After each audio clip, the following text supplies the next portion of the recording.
week 8 today.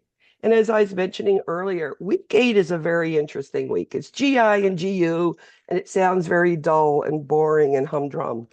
I tell you, besides cardiac respiratory, I think it's my favorite of all of the lectures. I think it gives you so many different things, not just the usual stuff, not just the stuff that you're seeing in med surge that we're just making it pediatric and what's the differences. No, these are some different diagnoses we're going to see. So we're going to be doing chapter 41 and 45. I do 45 first in lecture because GI is a little bit more. So that's the way I do that. Remember, your quiz is due by Sunday. You guys are doing great. I'm sure you guys like having the ability to do it home, and to think about it, go back, listen to your stuff. So I'm glad to see that. And I'm glad you guys are happy because I know your grades are better. Miss Burglar, one more question. You Yes. didn't release any of the exam stuff yet, did you? For exam 3, Yes. that comes out Friday night at midnight. It's already posted, ready to go. Okay, because I was How does that looking, sound? I was like, I kept looking. No, because remember, week 9 is going to be where I start the reviews, and I do mine Tuesday at 6 p.m. And Friday night at midnight is when I put it all out for you. So you will have everything that you do need. Who is the Zoom user who just came in? Who is the Zoom user? Just put your name on there for me. I appreciate it. I'm just making sure that nobody weird comes into our little meetings because it happens sometimes. Also know that your assessment is due this week. Remember, you've got to get it approved by your professor. Let me know what you're doing. We do very rarely deny them, but just make sure that you're getting what you want done. I'm still trying to do some that are sent in early, but remember, I'm getting all my classes in this week, so it's a little bit harder. That's why it's taking a little time. But Shantavia, I promise you'll be getting yours this afternoon, this evening, by the time I get off the computer today.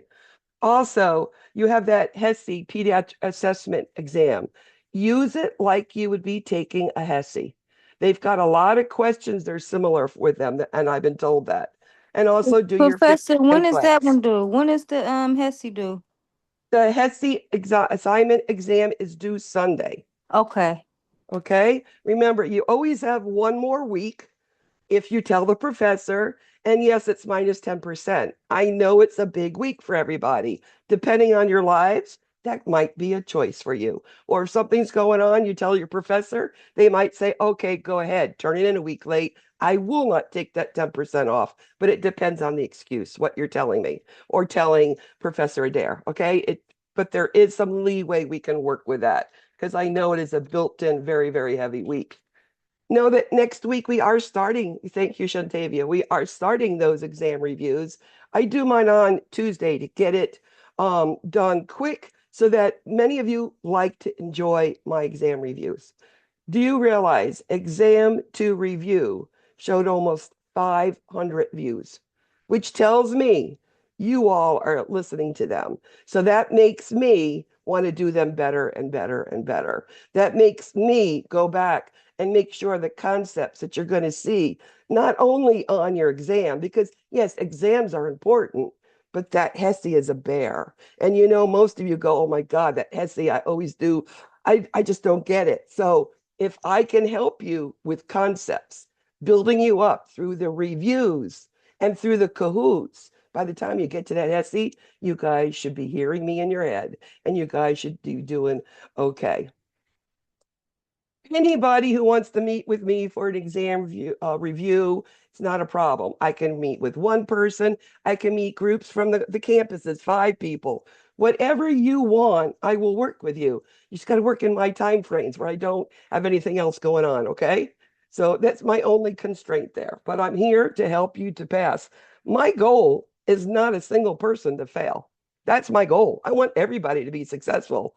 And it's up to you. If you're not doing that where you want to be, come see me. If you're weak at math, come see me. Any little part of you, I can help strengthen. And yes, Professor Adair's class, yes, you can still come to me. It's not a problem. I'm open. I am the lead pediatric professor, which means I help all of you. I help your professors and I help you. All right, enough of that little rampage. let's go ahead and see what today we're going to do. We're going to do 2 PowerPoints, and in between each PowerPoint, we are going to be doing a cahoots. So as I said, first of all, we are going to be doing GU, because I believe GU is a little less more information to try to gather than would be GI. GI has a lot of different diagnoses.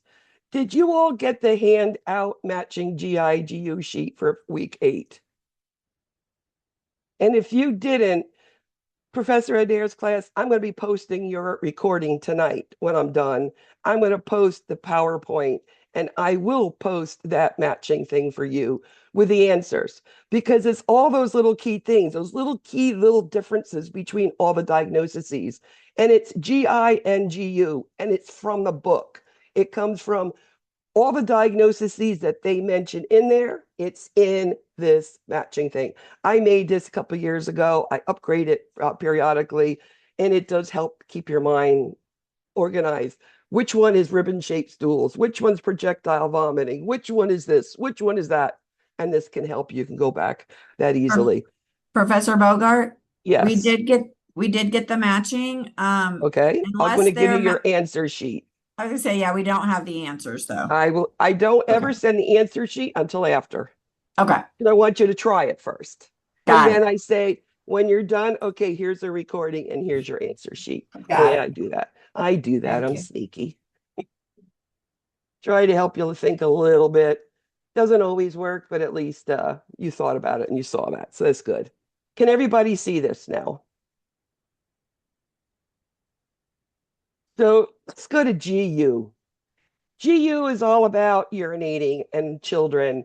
And we know the big thing about children and urinating is that as they grow older, it's all about the potty training.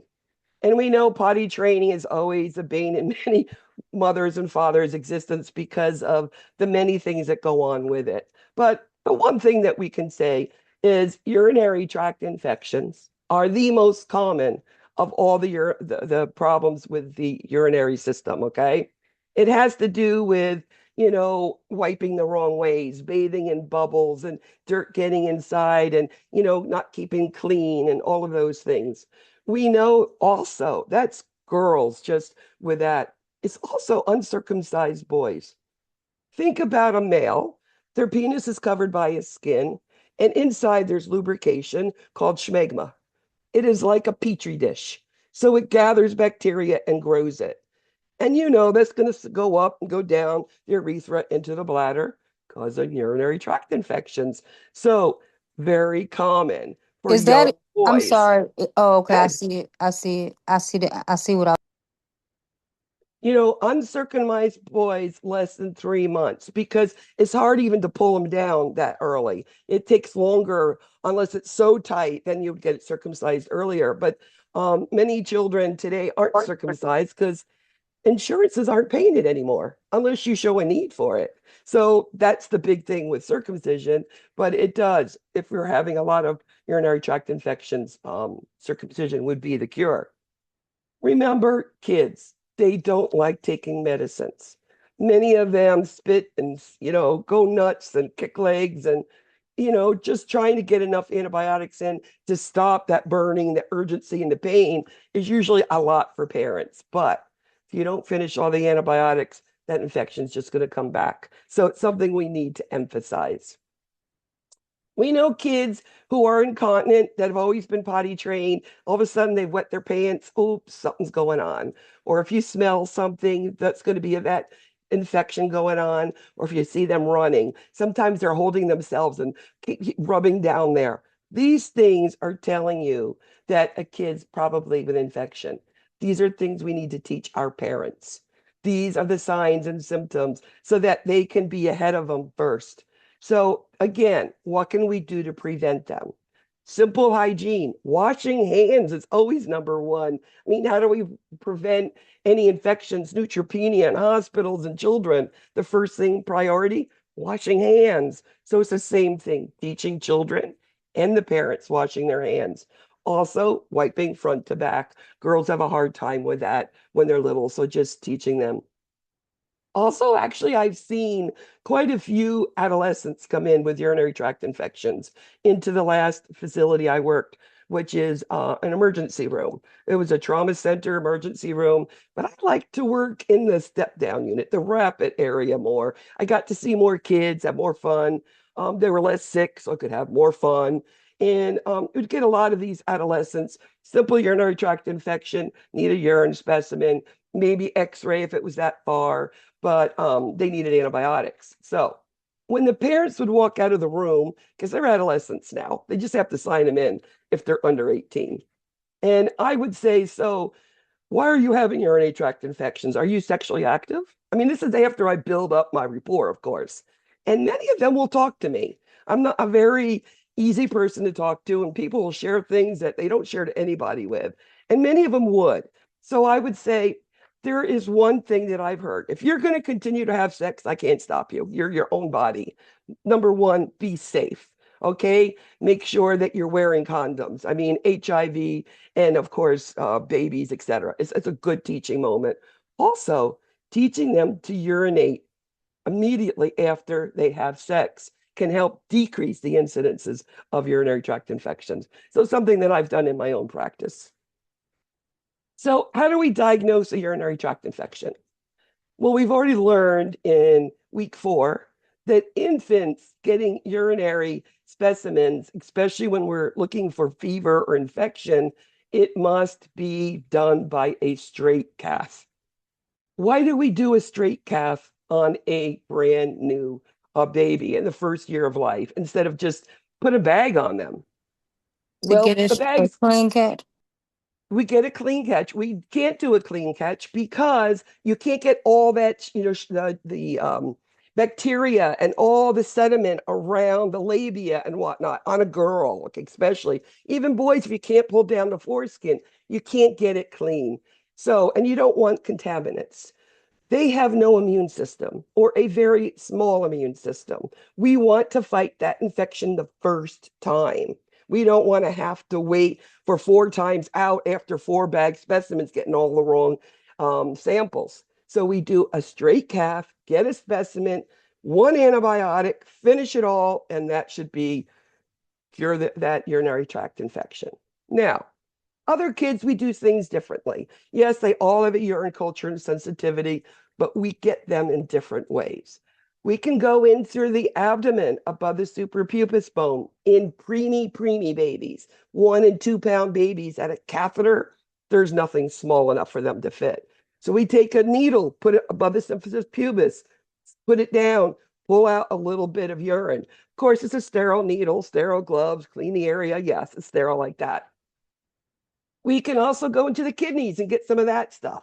We can go into the bladder, put a catheter, swash it out with fluid and get all that sediment and whatever gunk is inside that bladder and see if that's an infection that's going on. Ultrasounds are going to tell us structurally what's going on. I'm going to go over that a little bit more in a second. Voiding cystourethropographies are looking for strictures, problems with the valves between the bladder and the ureters and the ureters and the kidneys and backflow and stuff. That's what we're looking for there. IVPs, these are usually for kidney stones in older kids. And then we just go renal scans as another type that we can use. Now, let's look at some problems, defects. So boys sometimes can have extra fluid in their scrotum. I'm telling you, it's uncomfortable. If you're an older man, older boy, and get this fluid suddenly in their testicles, they'll be complaining of pain. I mean, they'll be, oh, it's like a sharp burning pain. So babies can be born with this, and it could be swelling. And they sort of, it's not as bad yet, but usually by 12 months, it resolves. But if not, we're going to have to treat it. And it's usually surgical. We remove the fluids, etc. But after surgery is the big thing with this one. So anytime we do surgery on the genital urinary area, peritoneal area, that is our safety part of this program. making sure they're not getting and jumping on their little bicycles and tricycles and riding horses. Nothing straddling there because they can push up against it and hurt that incisional area. Male, females, any surgery down there. Also, like big hard balls, toys, throwing them. No, because it could land on that area. So nice, easy sort of things are going to be doing with them, right?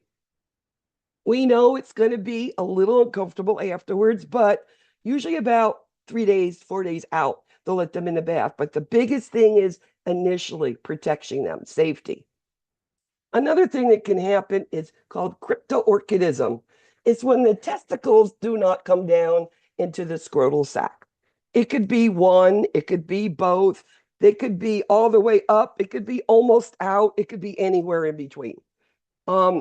The thing with looking at this nursing things, what do we have to worry about? Well, number one, we need to know that was those testicles ever out before? I mean, this is something we would ask the parent. The parent will always know. So are they there? Have they been there ever? That's important because that knows it has the ability to come down. Another thing, when we examine testicles, if you put them in warm, the testicles hang and get big, they dilate. You put testicles in cold, they suck up and in and constrict, and you're not going to feel anything, even in a normal baby. So one of the things on the examination of this, make sure they're in a warm room, because all of our rooms are usually very cold, or at least don't take off that diaper, which is nice and warm, until you're ready to do that examination. Another thing is hypospadias, and there's another word that's with that called epispadias. Hypospadias is when the opening to the urethra is not at the end of the penis. It's underneath the penis somewhere. Doesn't have to be anywhere. It's somewhere, not on the end, but underneath, on the ventral portion of the penis, okay? This is, or the epispadias, is on the dorsal part or the upper part of the penis. The hole is not at the end, it's somewhere up. The corrections are both the same. Number one, this child cannot have a circumcision. So when would that make a difference? What if you were in the Jewish faith? And there's other religions I probably don't even know about that do some sort of brisk or ritual with the penis and the foreskin. I don't know, but it cannot be done because they need that skin for a closure. What they do is they cut the penis open and fillet it open. This is under general anesthesia. It's extremely involved. You can see that the stitches go all the way up the base of the penis, all the way up to the urethra. Now, post-operatively, that lumen has to stay open when we close it up with the swelling. So we put in a catheter. It could be like one of those straight catheters from a female catheterization little thing, but a harder one that maintains that lumen.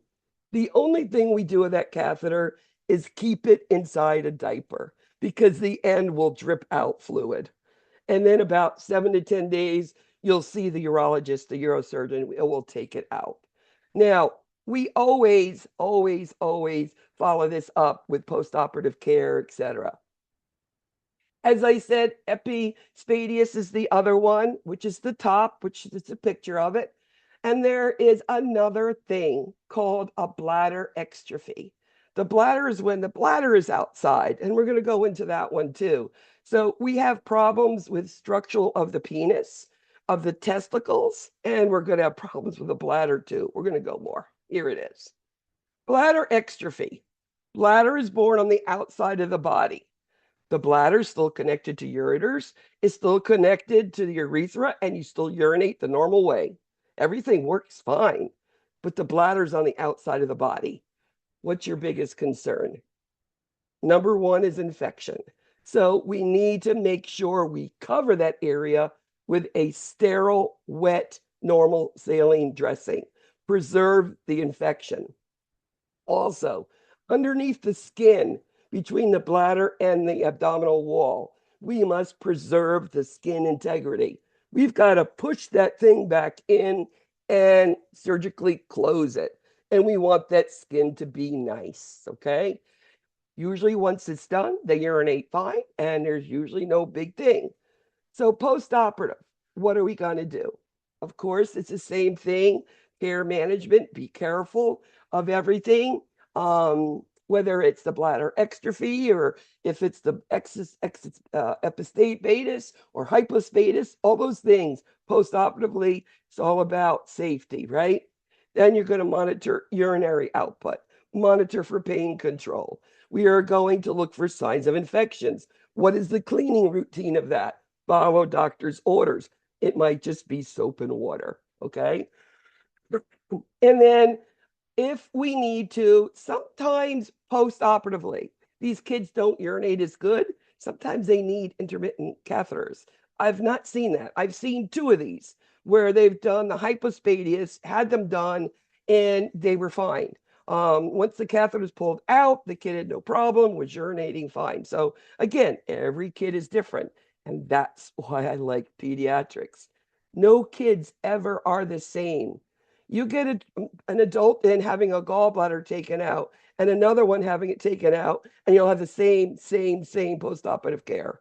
Not a kid. They're always different. They're always unique. And that's why I work with them. So let's look at renal biopsies. Sometimes we have something going on with the kidneys and we need to go in there and get a little piece of it to check it out for infection, for a tumor. It could be, and we've got tumors we're going to be talking about. So let's look at how do we take care of these. So preoperatively, many times, we don't hold them NPO up to maybe 2 hours prior to procedures. Children do not tolerate long periods of NPO. Their blood sugars drop, especially young infants, okay? So make sure we know when we can feed them by. Another, pre-medicate, whatever, to keep them calm during it. Renal biopsy, most like they'll be knocked out with something because they can't be moving with a needle going into their kidney. And kids, they don't understand to lay flat and still, most of them, right? So again, post-operatively, we have had a needle stuck into a kidney.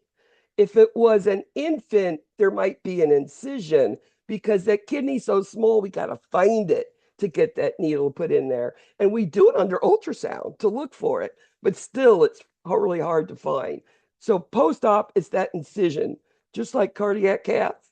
Make sure you put a pressure dressing on it and monitor it for blood and urine, because that was a kidney that we stuck.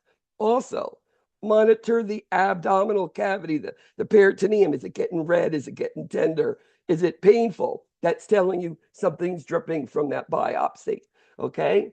And bed rest, just like cardiac caths, 24 hours. We don't want that clot that has formed that keeps that urine and no more bleeding from that kidney. We don't want to restart it. So 24 hours bed rest. Yes, they can have the head of the bed up, they can eat, they can drink, yes, all that stuff. But in bed, monitor that dressing and monitor urinary output. Now, I mentioned obstructive uropathy when we were talking about that cystourethropy and why we would do it. Well, sometimes children have kinks in the hose, just like kinks in the heart hose, right? Same sort of kinks go on here. But you have your kidneys and you have your bladder and your ureters. Now, the other name for a bladder is a vesicle. A vesicle is something you put something in to hold fluid. It's a vesicle. So that's the bladder. You have your ureters, and then you have your kidneys, all right? Now, the most common of all of the refluxes are from the bladder, the vesicle, up to the ureters. And the reason why that's not good is the farther it gets away from the kidneys, it's closer to the opening to the body, and infection could be there. It's not as clean urine as the kidneys are. So you take that and reflux it because the valve don't shut. Urine goes up the ureters. It's going to get back into the kidneys, causing kidney problems, pyelonephritis, urinary tract infections, et cetera, et cetera. So when we see frequent urinary tract infections, this would be the place to start to look. Is there a kink in a hose? Okay, nephrotic syndrome. I'm going to say this 3 times and I hope you hear it. This is not kidney failure. This is not kidney failure. The kidneys are working. They're producing urine. They're not in failure, they work, but they don't like protein. So all the protein in your body gets spit out in the urine. Now, what is protein good for? Well, I don't know if you remember pharmacology and you talked about giving drugs and albumin in the blood that's needed there for the medicines to go on because the rest is free flowing and that's going to be your blood level. Now, albumin is also protein. It's the same thing. Protein is albumin. Albumin is protein. It's just another name, okay? So all the albumin in the blood also disappears. It gets urinated out. Yes, you're going to see massive proteinuria. That's the big sign of it. But what happens when you lose all the protein in your vascular? It forms this osmotic pressure goes weird. And all of a sudden, fluid starts going out into the tissues because there's nothing to hold on inside the vessels. So, biggest symptom, nephrotic syndrome, the whole body, no protein, fluids being squished out into the tissues, generalized edema. Do you understand why that is generalized edema? Because everything is getting squished out because of the massive protein loss. So this is not curable. This is something we maintain and something that needs to be treated like diabetes. It's something that's going to last. So these children are immunosuppressed, okay? So you've got to be careful about infection. That will always be with this one. Now, because they're all swollen, generalized edema, they're losing appetite. If you can imagine, they're trying to chew and their cheeks are so swollen, they're biting their gums and their gums get to the point they hurt. So it's hard to eat too. Furthermore, they're swollen up all over the place. So, they're feeling horrible. These are children that really need to move. They need to be active in some way that's comfortable for them. Also, the family needs support with these kids because they go from these periods where they get these big swellings and they go into this nephrotic, like crisis type thing, and they need to be taken care of. So we treat them actually with steroids. Corticosteroids is their treatment. But during we get the corticosteroids, we get them somewhat under control. What is our goal? Well, number one, we support them. Of course, a lot of it's more that emotional and the family stuff, emotional. And then we try to tell them, try to figure out how to stop getting urinary protein out. And again, that's a lot with putting them on the steroids, which helps them say there's no infection, there's no inflammation, and they start holding on to their protein more. That's going to reduce the fluids going to the tissues, right? And as long as we're washing our hands, they're washing their hands, preventing infection, not having any sepsis on them, we'll be okay. Now, this is a fluid balance problem, right? Whenever there is a fluid balance problem in any type of child, our nursing care will always be INO daily weights. INO daily weights. I mean, we might put them on fluid restrictions and salt restrictions, but whenever there is any fluid problems, and remember last week we talked about, diabetes insipidus. That's a fluid problem, isn't it? What was our treatment? Daily weights, intake, output. We need to monitor those things. Acute glomerulonephritis is just like rheumatic fever, And rheumatic fever was what? It was a strep infection that attacked the body. It caused, of course, the sore throat was there. That was the strep that made it. And then they get this rash all over, fever, feeling tired, run down. But it can also cause movement, chorea, where they can't control their movement. And they also get, nodules in their hands. It keeps going on. And their mitral valve many times gets damaged. Now, acute glomerulonephritis is due to strep. The way that we do that absolute diagnosis is we draw something called an ASO titer, an anti-streptolysin titer. And you see strep right in the middle of the name. And if it's positive, we know there's strep in the blood. It's going to be the treatment for glomerulonephritis if it was due to a strep infection. Long-term antibiotics until all the symptoms go away. And everything will be resolved back to normal. Even the chorea, the weird movements will come back to normal. But that heart valve will still be damaged. It's going to be maintained medically or surgically. So you get the child in, it's showing all those symptoms I just talked about. They're oliguric. They're not urinating, okay? Because they're not urinating, they're swelling, but they're swelling. I mean, there's fluid. It's just got to go somewhere, so they're swelling. They get periorbital edema. You see the difference. Nephrotic syndrome is generalized. Glomerulonephritis is periorbital edema.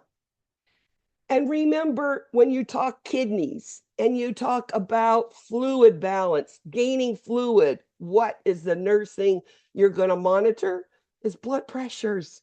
That blood pressure is going to go up. It's part of that kidney thing, isn't it? The blood pressure come up, and our biggest concern, and the one that we absolutely have to monitor closely, is headaches. Headaches could be a stroke due to elevated blood pressures, and that's more dangerous than a glomerulonephritis. Stroke, you're damaged. Glomerulonephritis, we can take care of, except for maybe that heart valve, but we can manage it, okay? So again, headache, severe, 9 out of 10 pains. Make sure they're monitored closely because we don't want it to be a stroke. Another thing is they're trying to just squeeze urine out of them. So it could be some red color coming out. And we know that urine is going to be full of protein, 4+ protein. So what's prognosis? Almost all kids come around and are cured. The only thing is the heart valve. If we didn't catch it quick enough, it's the only thing that might need to be maintenance. But most of them, they're caught. All of the symptoms go away and they're fine. But if this kid has gone on for over a year with it, most likely it's going to be a chronic disease where they're going to have to be monitoring, which would be, salt restrictions, fluid restrictions, monitoring blood pressure, all of those things. So manage edema. So how do we do that? We got to monitor it. How do we know it's working? Daily weights, intake, output. And then on younger kids, we can measure their abdominal measurements because we might see that going up and down because of the kidney and the swelling. And of course, nutrition. If they're gaining, not urinating, they're oliguric, we're going to have to put them on low sodium and we'll put them on fluid restrictions because we don't want to give any more fluid to that body and that big periorbital edema on these kids, right? And again, they're susceptible to infections. We've mentioned Wilms tumor several times. We're mentioning it again because it is a GU problem. Know that it's a nephroblastoma. I've told you, I've seen one of these kids and I, without any knowledge of it, I actually found it on this kid. I'm really proud of that. It's something that I had just, what's going on with this kid? I just like to figure out diagnoses in the triage area. I mean, that is my specialty. Give me a kid with a bunch of symptoms, I can figure out what's going on. And I know where in that ER that child must be placed so they get the best treatment. This is a kid that had a big tumor in his left lower abdomen from Haiti, spoke no English, and I found it, sent him to the back. And yes, he was a Wilms tumor. He did go back to Haiti and did well. Again, remember the big thing with Wilms tumor. And I knew it as soon as I touched this left lower quadrant. It was the size of my hands. A softball. It was huge on a 3-year-old boy, okay? You could feel it. Couldn't see it yet, but you could feel it in there. Immediately, I knew nobody else needed to palpate that abdomen. And I put that on the chart. Went back, told the charge nurse, told the team doctor in charge. And again, they did the treatment. And he actually did well and went back to Haiti and actually sent the nurses a letter thanking them. So pretty cool thing. Renal failure. Failure can be acute or can it be chronic? Now, I think the most interesting thing on acute renal failure, it can be due to dehydration. Children in dehydration do not tolerate it well. Yes, that's what we call inadequate perfusion. Children get dehydrated really quick. So one of the things I'm always looking at, especially kids saying vomiting and diarrhea with me, is I'm going to be checking, number one, a heart rate. I want to see where it is. Is it elevated and they're sitting there calm? I knew something's going on then, right? So it will increase the steps of me getting that child fluids, orally or IV, whatever I need, right? We also know it could be kidney disease. And we know if we don't take care of that vesicoureteral type of reflux going on, it could cause renal failure. So again, those can cause it. We know chronic renal failure, they're born with it. Could be born with one kidney, no kidneys, could be gut. That's one of the interesting ones. Prune belly. Be born with them. And again, they are going to need dialysis for life. Now, acute renal failure, like I said, most of it is due with dehydration. And again, as I said, check it and get it treated quickly. Chronic renal failure is when 50% of those kidneys don't work. And as I said, it gets worse and worse. The causes, that's just what people say, besides just that reflux going on, those chronic infections going on. Remember lupus? Lupus can attack kidneys. It can cause chronic renal failure. Anaphylactoid purpura, it's another one. And I've actually seen a lot of hereditary, where there was a lot of cultures where they had interfamily marriages, and we had a couple children that had some different things because of that sort of hereditary thing going on. So chronic renal failure, how do we maintain it? You've got a kid who's going to be on dialysis like forever. I mean, from birth. And I'm going to go into what a birth dialysis looks like. So as they get older, they're going to be placed on this hemodialysis. They're going to have to be there 2, 3, 4, 5 times a day, 3, 4, 6 hours a day. It all depends on the kid. So their life is in and out of some sort of dialysis center. One of the things we try to do with these children is to have their kidneys work as best they can if we all possibly can. And that fluid electrolyte balance, potassium's off the roof. We know that's a big thing with your kidneys. Another thing is kidneys produce erythropoietin, which produces red blood cells. And if we don't have kidneys that are working, who's producing red blood cells? That's why the hemoglobin and hematocrit on renal failure patients in general are on the floor. So if we gave them some medicine called erythropoietin, there's sub-Q injections, we can help that body help itself by producing red blood cells, which will do what? It will decrease the amount of blood transfusions they're getting and decreasing the chances of reactions. And that's why we give it. Now, as I said, hemodialysis is used for older kids. The younger kids, because they can't tolerate big flows of fluids in and out. So when you do dialysis, one catheter pulls out the blood and the other one flows it in as quick as it's pulling out. So there's a big turbulence. And in young infants, their brain vessels are extremely fragile and they will burst and they will stroke. And it's not pretty. So we put them on peritoneal dialysis. Now, this is a picture of a child that has a catheter in its abdomen. And that catheter is the peritoneal dialysis port.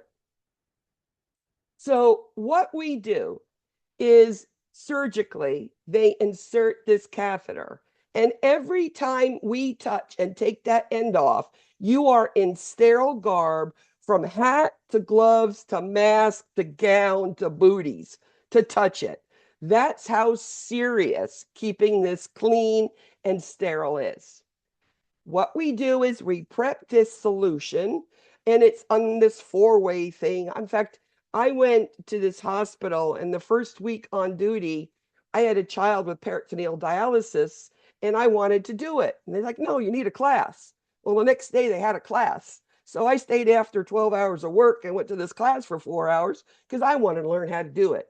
And what they did is they take fluid that's ordered by the nephrologist, and we put it on a warming dock.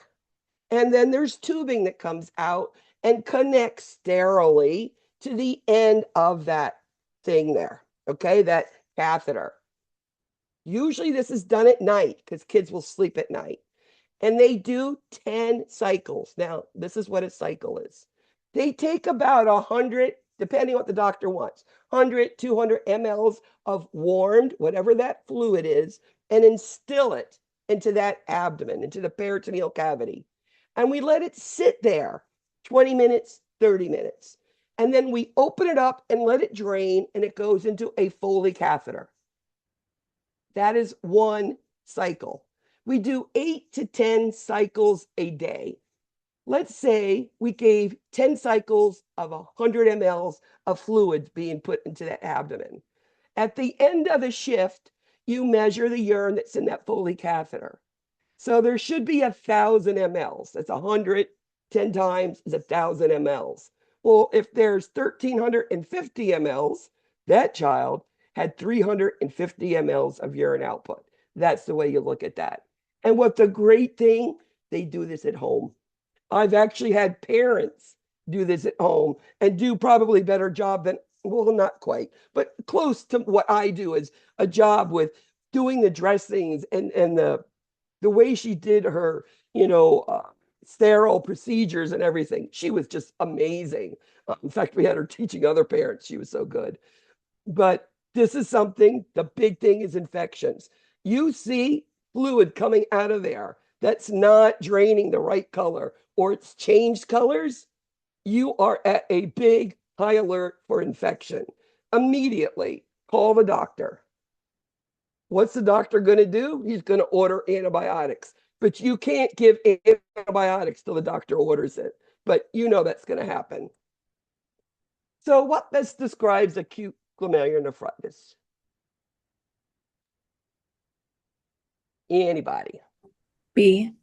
B. It is after a strep infection. Yes, it is. Any questions? No. Stacy and Emma, come on camera, please. We want you here with us.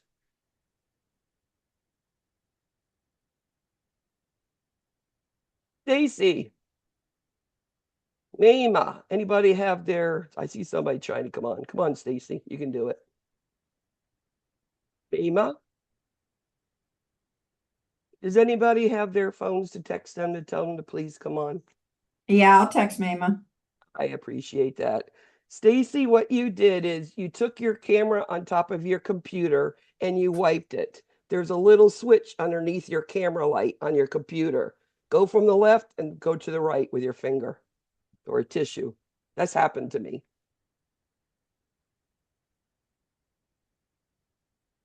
Stacy, can you understand what I'm telling you to do? Yes. Okay, it's the camera up top. On your computer, you cleaned your screen or something recently, or your hand stuck there right now. There's a little microscopic little something you have to flick. Go. Hallelujah. Mima, she's coming on. Did the person answer? I just texted her. Okay, thank you. Let me know if she can't comes. All right, let's go ahead and let's do our Kahoot.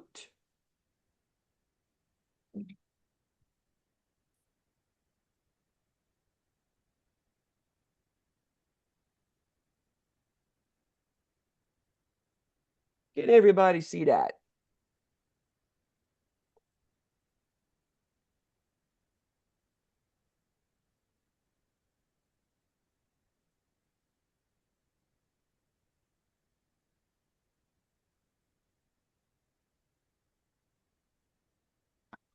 Oh, we gotta log on to Kahoot, that's right. What you can do is take your camera and port it at that little label, and it will go directly to your game.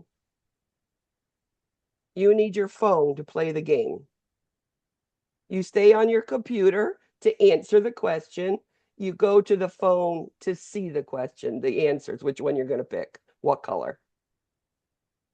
And you pick you on your phone, you hit it.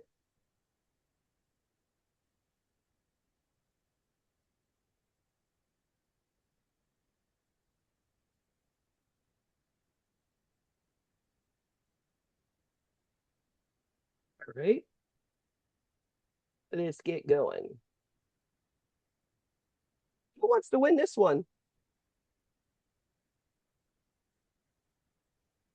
Brittany always likes to win. Or is that Shelby? Acid base imbalance may you see with a child that's having profuse vomiting. Now, I've thrown a lot of acid base questions because I've seen one HESI that had 4 of them on it. So I'm making sure you know the big acid base questions you will ever see Oh, no, I on picked the HESIs wrong or NCLEX. Metabolic alkalosis movement. So when you are vomiting, what happens? You're vomiting stomach acid. So you're losing acid. What is left? That is what you will Alkalosis. see, alkalosis. And when you are having diarrhea, you're getting rid of all of your alkaline enzymes, which are, breaking your food down to eat. So you're losing alkaline. So if you're having diarrhea, what's left? Acid. And then the third one you're going to see is what happens when you're hyperventilating? What would you see? And you're blowing off acid like crazy. So you are respiratory alkalosis. These are things you need to know. Or you'll have another one here.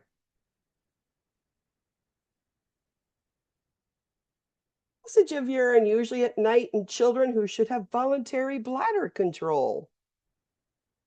No, I don't put everything in the PowerPoint. I do some things here in my Kahoots, just to mention.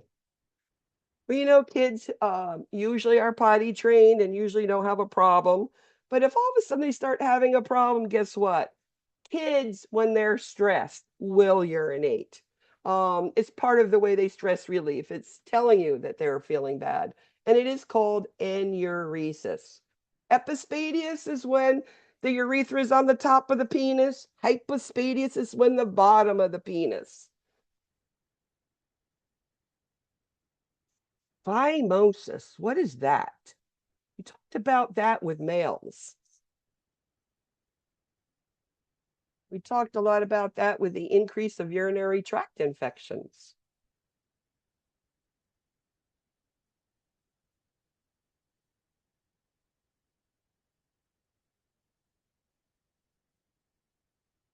So phimosis is when the opening of the foreskin is tight, which means you can't pull it down. And we've already talked about what that worries us about is the increase of urinary tract infections because it's going to be growing stuff in there. So that's phimosis. Now, what happens if you pull it down and it gets stuck? This is a medical emergency called paraphimosis. And it's because it's acting like a rubber band constricting the penis. It's taking blood away from the tip of the penis. It's an emergency. So usually the first thing we do is if they're in a diaper, we take it off and we put cool water on it. We try to shrink it. And of course, we're calling urology immediately, just in case. It's an emergency. Got to save the penis. What is a hydrocele?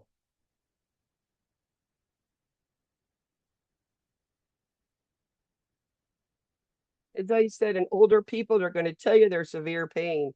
But in younger kids, usually it will dissipate by the age of 1 year old. And it's just fluid collection, which sounds like a nothing, but it's just an irritant. It's something that shouldn't be there. And that's why we have to get it out of there. A hypospadias is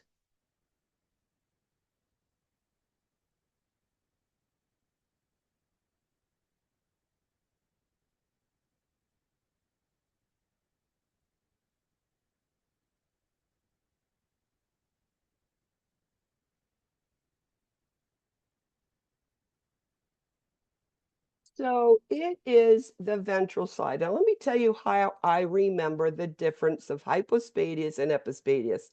I'll always give you my jingle lingle.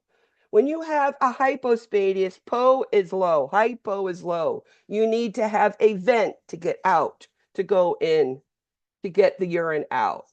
If you are a epispadias, you need to have a door to get into it because it's on top. That's how I remember it. Whatever you do, it's fine with me. Maybe it'll help. What is cryptorchidism?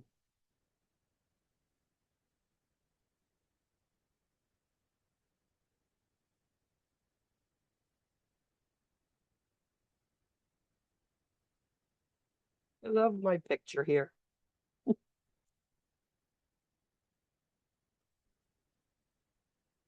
So remember, cryptorchidism is whether one or both are failing to distend in the testicles, and it could be anywhere in there. And we know this must be corrected by about 12 months old. We like to get that done before potty training. A lot of this penis things, we like to get done before potty training. So these kids don't have, this mental, oh, my penis isn't right, my testicles isn't right, okay?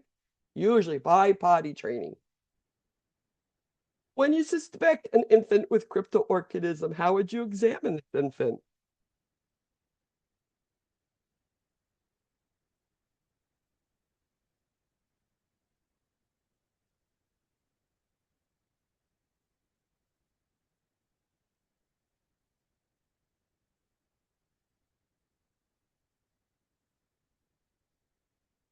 So, orchidism are testicles. And if it's cold in the room, they're going to suck up.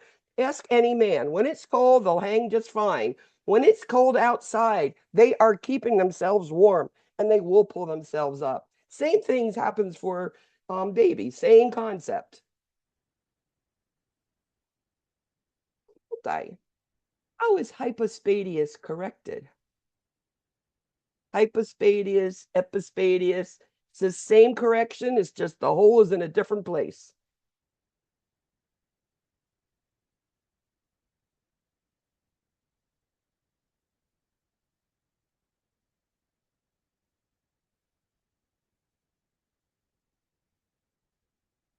So how many people would like their penis filleted open under local anesthesia? Let me tell you about local anesthesia and using it on a tip of anything.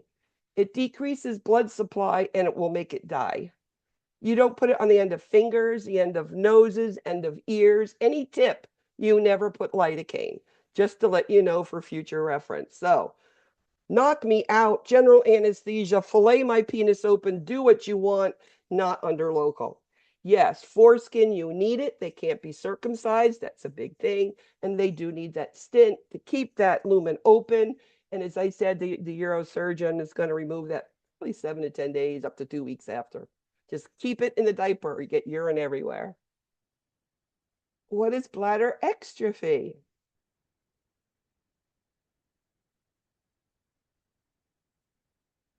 This is the first one that we've seen on the top of the body. We're going to see two more openings on the top of the body in GI. And it's basically, it didn't close. It just kept open and they don't even know why. It just happened genetically. It basically is called a midline closure. That usually you close and there's a seam like that comes up.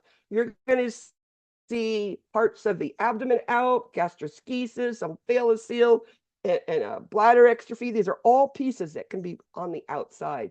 They didn't get closed in. So it happened, of course, during the bionic gestation, in mom. And then we know the bladder's just left out there. What is our big thing about bladder left out there? It's the insides are on the outside of the body. Our first concern is infection control, getting them on a nice, sterile, normal saline dressing over that. And of course, prophylactic antibiotics will be given just to prevent infection. What they do is they slowly come in, the surgeons, and open and slowly push it in day by day. And when they think they have enough tension to close it, they go in and push the whole thing in. They do that for any of these closures I'm going to talk about. What is a priority nursing care for an infant with bladder exstrophy? What's your big concern?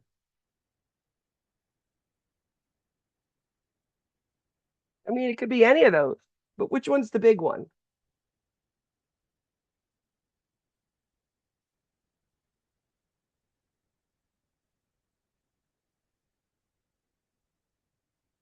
So our big thing we know is infection, but the next thing is we got to get that thing inside so we don't get an infection. So it's all of that tissue integrity, keeping that bladder clean, free from infection, keeping the tissue underneath the bladder and the abdominal wall free from excoriation. That's what we need. We need to close it up tight with no problem. What are the clinical manifestations of nephrotic syndrome? What do you see?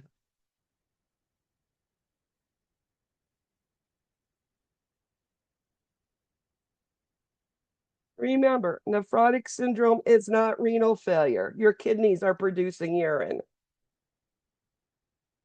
That means it doesn't need dialysis, right?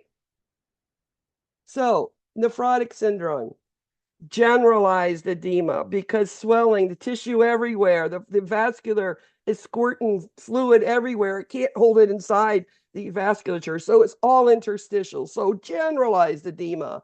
And then, of course, this is happening because of no protein, which is a low serum albumin. And the name of that is hypoalbuminemia. It's the same thing, different name.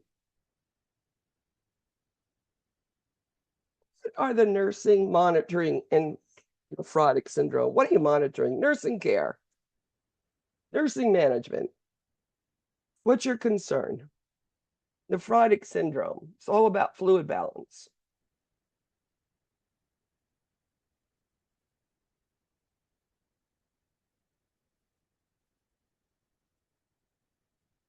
So remember, nephrotic syndrome, we're concerned about. It's a kidney, always worried about a blood pressure, but daily weights, I know, and we need to monitor the protein. Are we helping it by the steroids we're giving? Is it getting less? Is it still 4+? Very good. Children with nephrotic syndrome are often given what medications for fluid overload?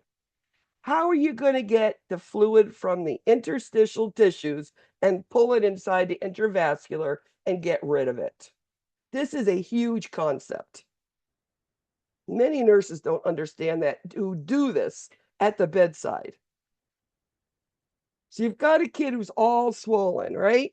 And they're swollen because there's absolutely no protein into the blood stream, right? So we need to put protein there so it can pull it out. So we have albumin. We have 5%. We have 25%. Usually on a case of a really severely swollen child, we'll give 25% albumin. And that's putting the protein back. And it starts pulling out the fluids interstitially. Then you hit them about 20 minutes, 30 minutes later with a dose of a diuretic, Lasix or furosemide, anyone the doctor wants. And you're going to see urine output and you're going to see that child's swelling go away.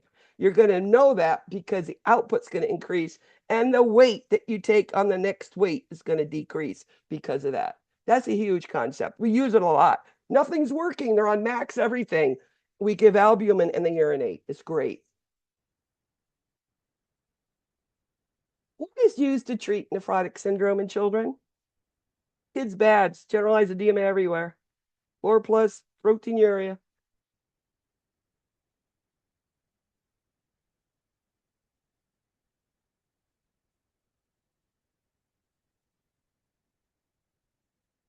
And it's steroids, prednisone. That's what they take. A child is admitted for acute glomerulonephritis. What recent illness can validate this finding?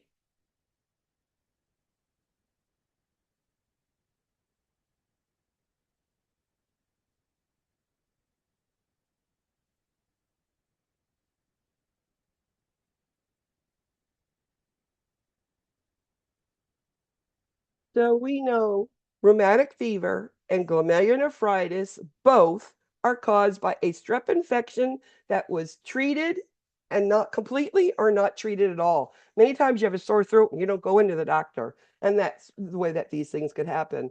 This is why telling children and the parents to complete all their antibiotics on a simple strep infection is really important. I mean, that just brought it into light, didn't you? A strep infection, it can cause some big serious things. So making sure they finish all their dose. So, what findings would you see in a child diagnosed with glomerulonephritis?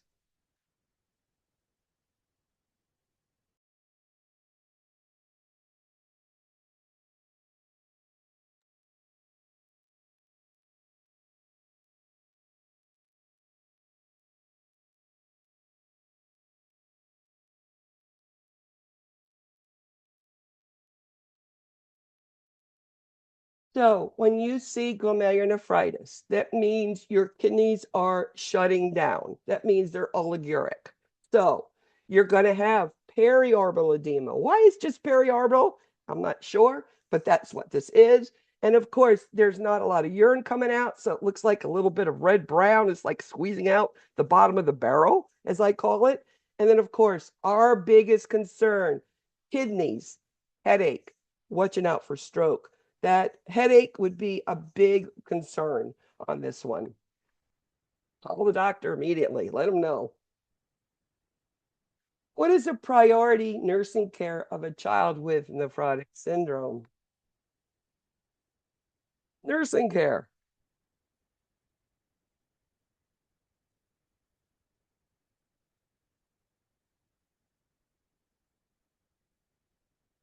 So, big thing with nephrotic syndrome, fluid problem, intake, output, daily weights. That will always be your priority, monitoring that first, and then whatever else needs to be done. Now you know, is your treatment working or isn't it? Or do you need to do more? Or are you okay where you are? Or you need to do less treatment? All of these things can tell you with that. Daily weights, intake, and output. Why is erythropoietin used in chronic renal kidney failure?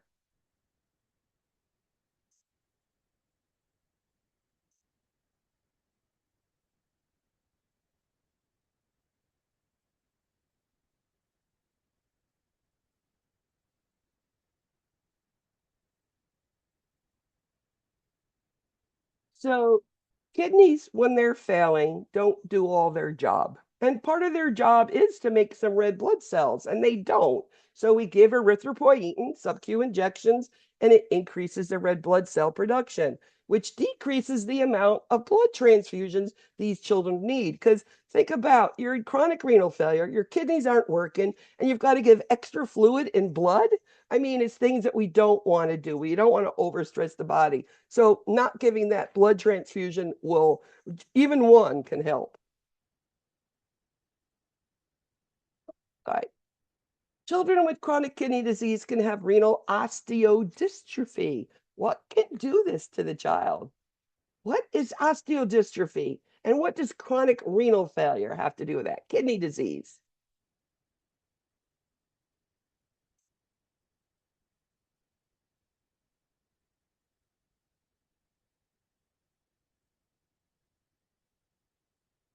So osteodystrophy is a bone dystrophy. That means something's not shaped right, something's wrong, something's malaligned there somehow. So it's skeletal abnormalities. Kidneys, when they're not working good, the calcium levels go up, the parathyroid levels go up. That's part of it. And then, of course, if the bones aren't being shaped properly, there's going to be growth retardation. It has nothing to do with uric acid. A diagnostic finding of acute glomerulonephritis may be, what can you do to say, yeah, they are acute glomerulonephritis and validate the finding? You have all the assessment. What says, yep, it is, stamp of approval.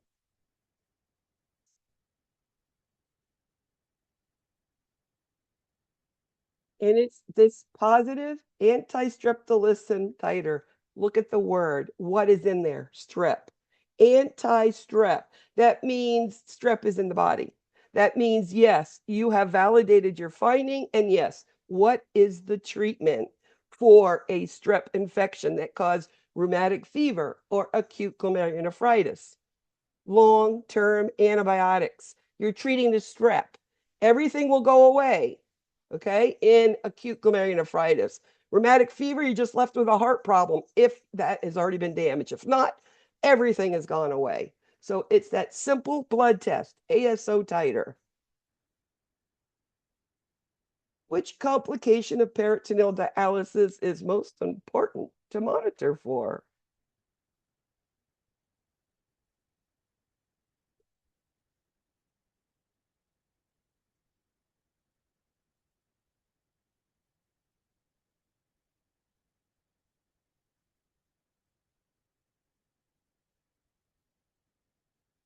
So the big thing about peritoneal dialysis is infection and the abdomen. Think about this. You don't have any kidneys. All you have left to try to filter the gunk out of your body is your peritoneal cavity. And if that gets infected, guess what? There's nothing left. So all the toxins are going to build up in your body. So our biggest concern is keeping that peritoneal cavity clean and free from infection. Does that make it very clear? Because without it, baby's not going to make it. We don't want that. Which clinical assessment is most important to report with a child diagnosed with an acute kidney trauma? Well, think about it, this story. I had a kid, he was like a 9-year-old boy playing tag outside, running around backwards, hit a trailer hitch with his back, right at the level of his upper left kidney. Came in with this huge bruise on his back, complaining of a lot of pain. I went, uh-oh. Sent him over to critical ER. We did a simple basic chemical profile. His potassium was 7.6. He had fractured his kidney. So again, trauma kidney is all about the potassium. And that's going to tell us that was the problem. And of course, he went on bed rest. He did fine. He went home. Everything was good. But that's how you see it. That bruise was humongous. The poor kid hurt.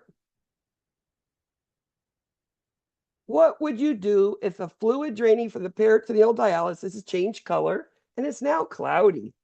Is that okay? Do we expect that?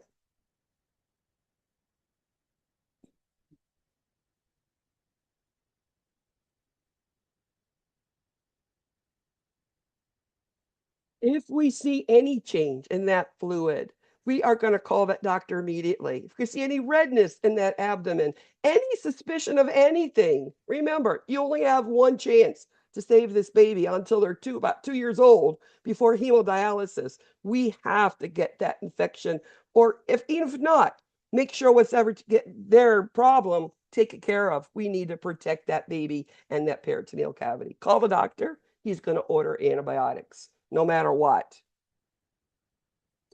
Say, what should the nurse anticipate for a child who just had a renal biopsy? What are you going to do? Nursing care.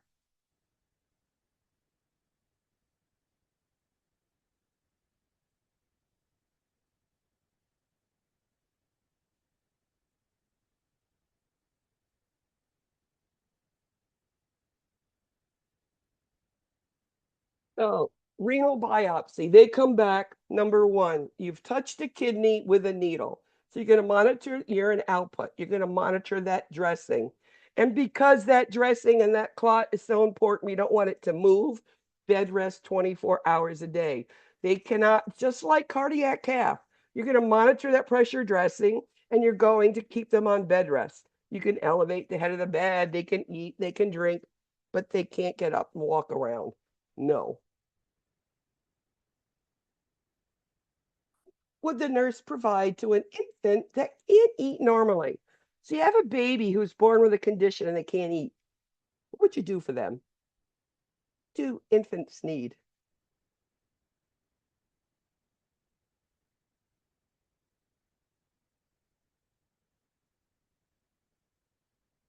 I think throughout this course, you see that when we talk about infants, it's all about keeping them, the soothing part of them, having them calm down when things are going on. And the one thing that has been proven, and there's all sorts of literature that's, evidence-based literature that has proven that pacifiers, non-nutritive sucking devices really help a child calm down and relax. And it's giving that sucking, swallowing, and breathing feeling, which is what they want.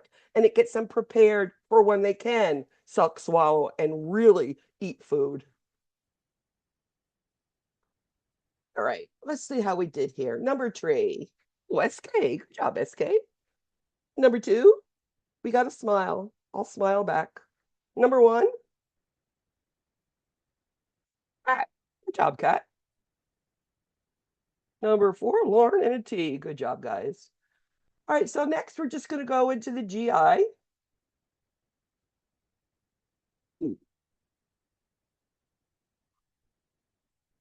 questions about anything?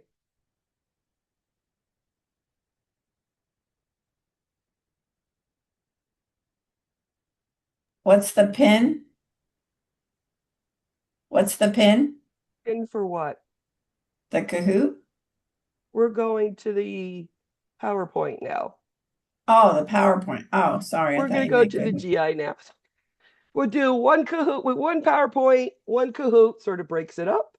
And now we I can got flip you. it over GI. You know, it was a student who actually suggested this. And I think it works great. It does. Thank It gives you that little moment of reset, as I call it.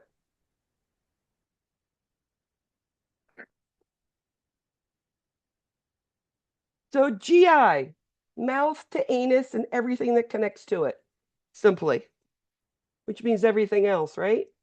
So let's talk about the first thing, nutritional disorders. We know kids, due to many reasons, don't get the proper nutrition. Whether is it due to a condition, an illness, or is it due to just priorities, right? So let's look at some of the conditions that affect nutrition. Celiac disease. This is a condition caused by a gluten sensitivity. The small intestines does not like gluten, and when it sees it, it stiffens up, says, nope, not eating you. And gluten has a lot to do with fat digestion. So if we eat gluten, this body goes into distress. I met a little boy, I was about 5 or 6. He actually was the son of one of our night nurses who had eaten something in school he shouldn't have and came in. Oh my God, that kid was up on his knees. He was rocking in bed, crying. That's why I never forget this disease. That father used to bring in gluten-free, cakes and cupcakes and all sorts of things when parties were going on. And I don't know what happened that time, but it made me understand. These kids, when they eat gluten, their body goes into cramping, pain, and it's to the point they have to come to the hospital, okay? So what happens in gluten?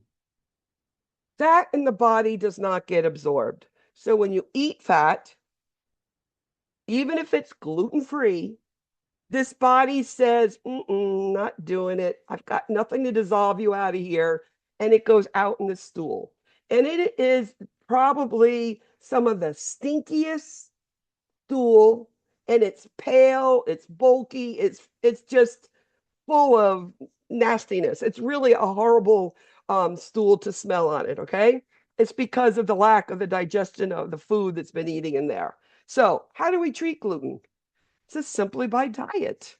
We have to give these kids food that doesn't have gluten, which means no wheat, no rye, no barley.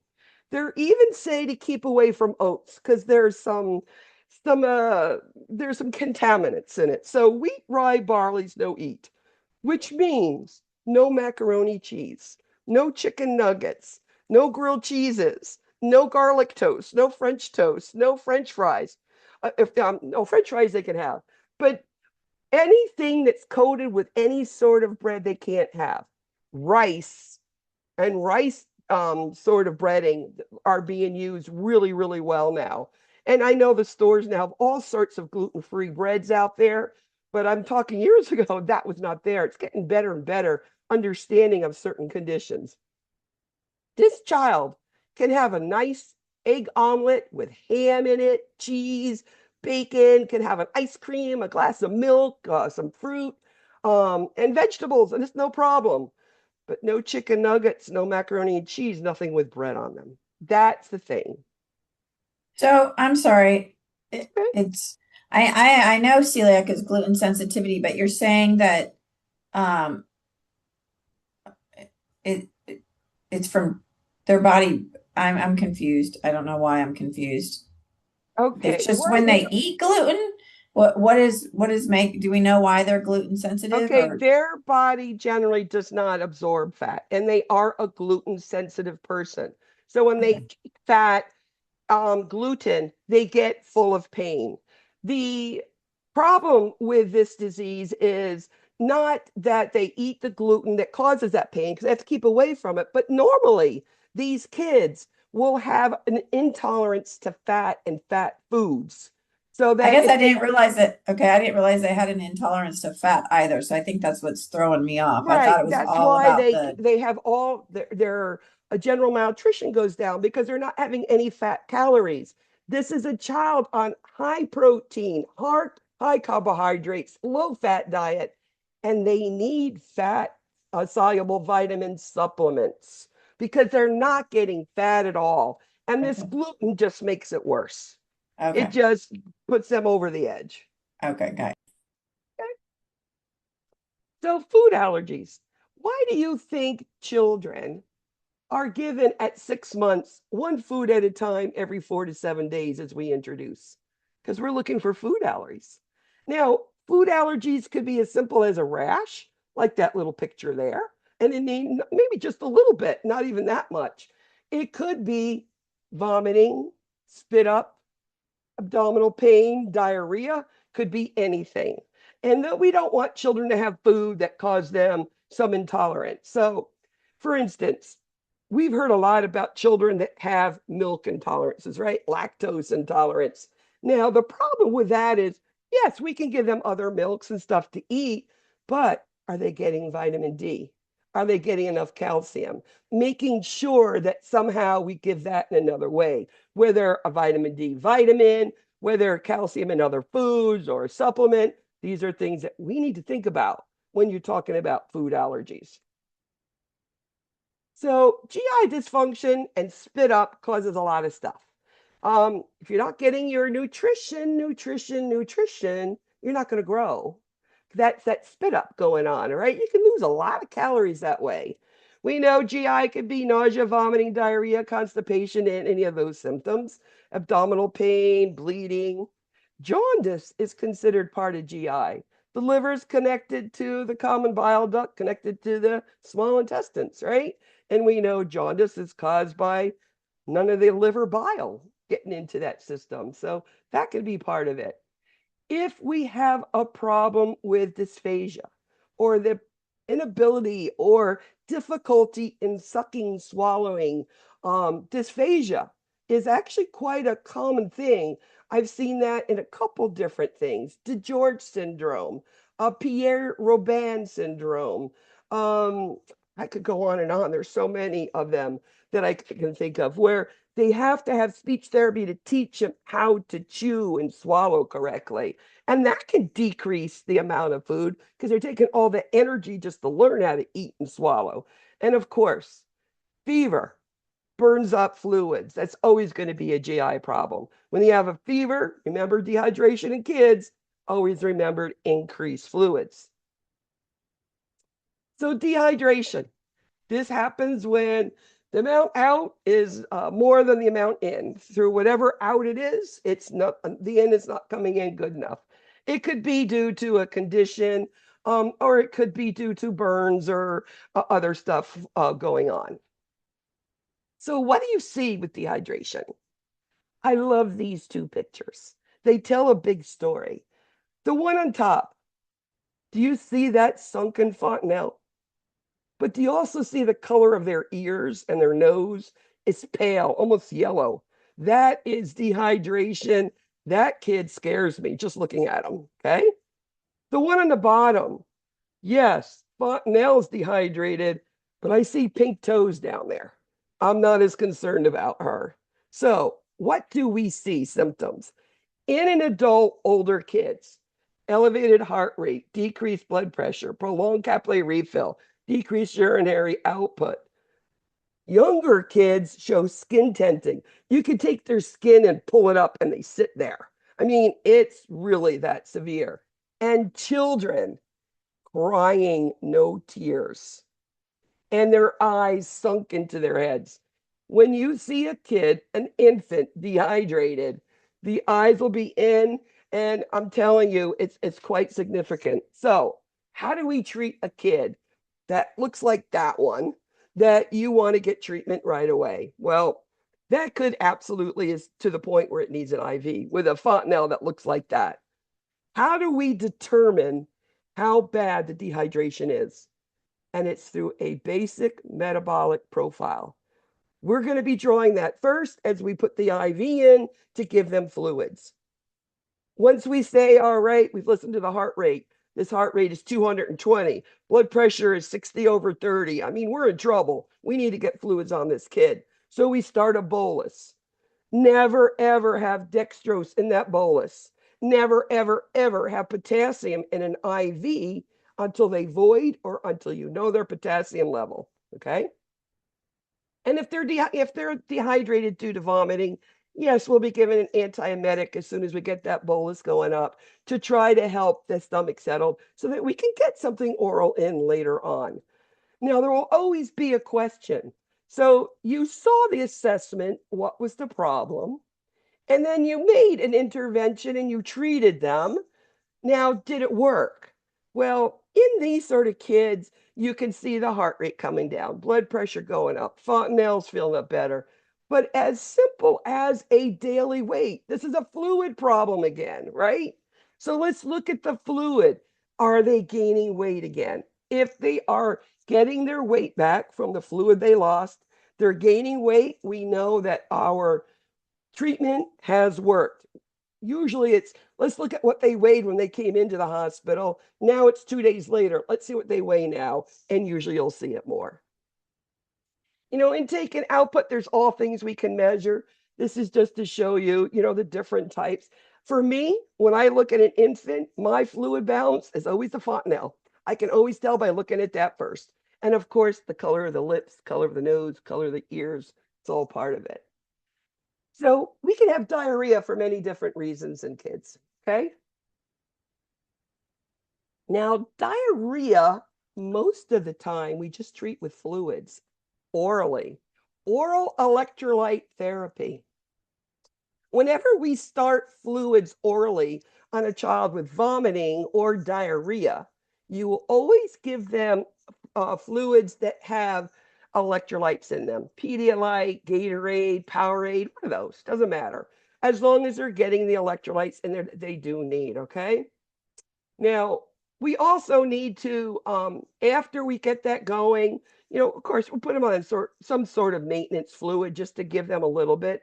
But with diarrhea, we're going to feed them. Think about it. If you have diarrhea and you don't eat any food, how do you expect the diarrhea to get not as watery? There's nothing there to make it formed. So we need to start feeding this child. You know how they treat diarrhea in the ER after we've given them their fluids and their antiemetics if they need it and whatnot? Probiotics. And we'll send them home on probiotics once a day until the diarrhea stops. And we tell them to feed them. We'll put them on a bland diet, increase fluids. Now, constipation in children, it can happen. And I'm telling you, most of the time I see it, it's young kids, that toddler, 3-ish, 2, 3-ish age, maybe 4, where this child, due to something that's going on in their life, don't move their bowels. I think the most severe one I ever saw was a little girl. I think she was only 18 months or 24 months, something before 2. She had not moved her bowels in 10 days. And I said, ma'am, that's impossible. She says, no, I'm with her all the time. I've not been out of her sight. She has not moved her bowels. I'm like, okay, I believe you. I said, but wow, that's a long time. She goes, yeah, me and daddy are having problems and she's upset. I mean, so now you're getting the story. Okay. Sent him to the x-ray. The x-ray showed ascending, transverse, descending colon, white, lit up, full of stool. Oh my God, it's been 10 days. So this is the only time we will give an enema to a kid or any sort of oral sort of laxatives or anything. We don't ever say that we should give them to kids.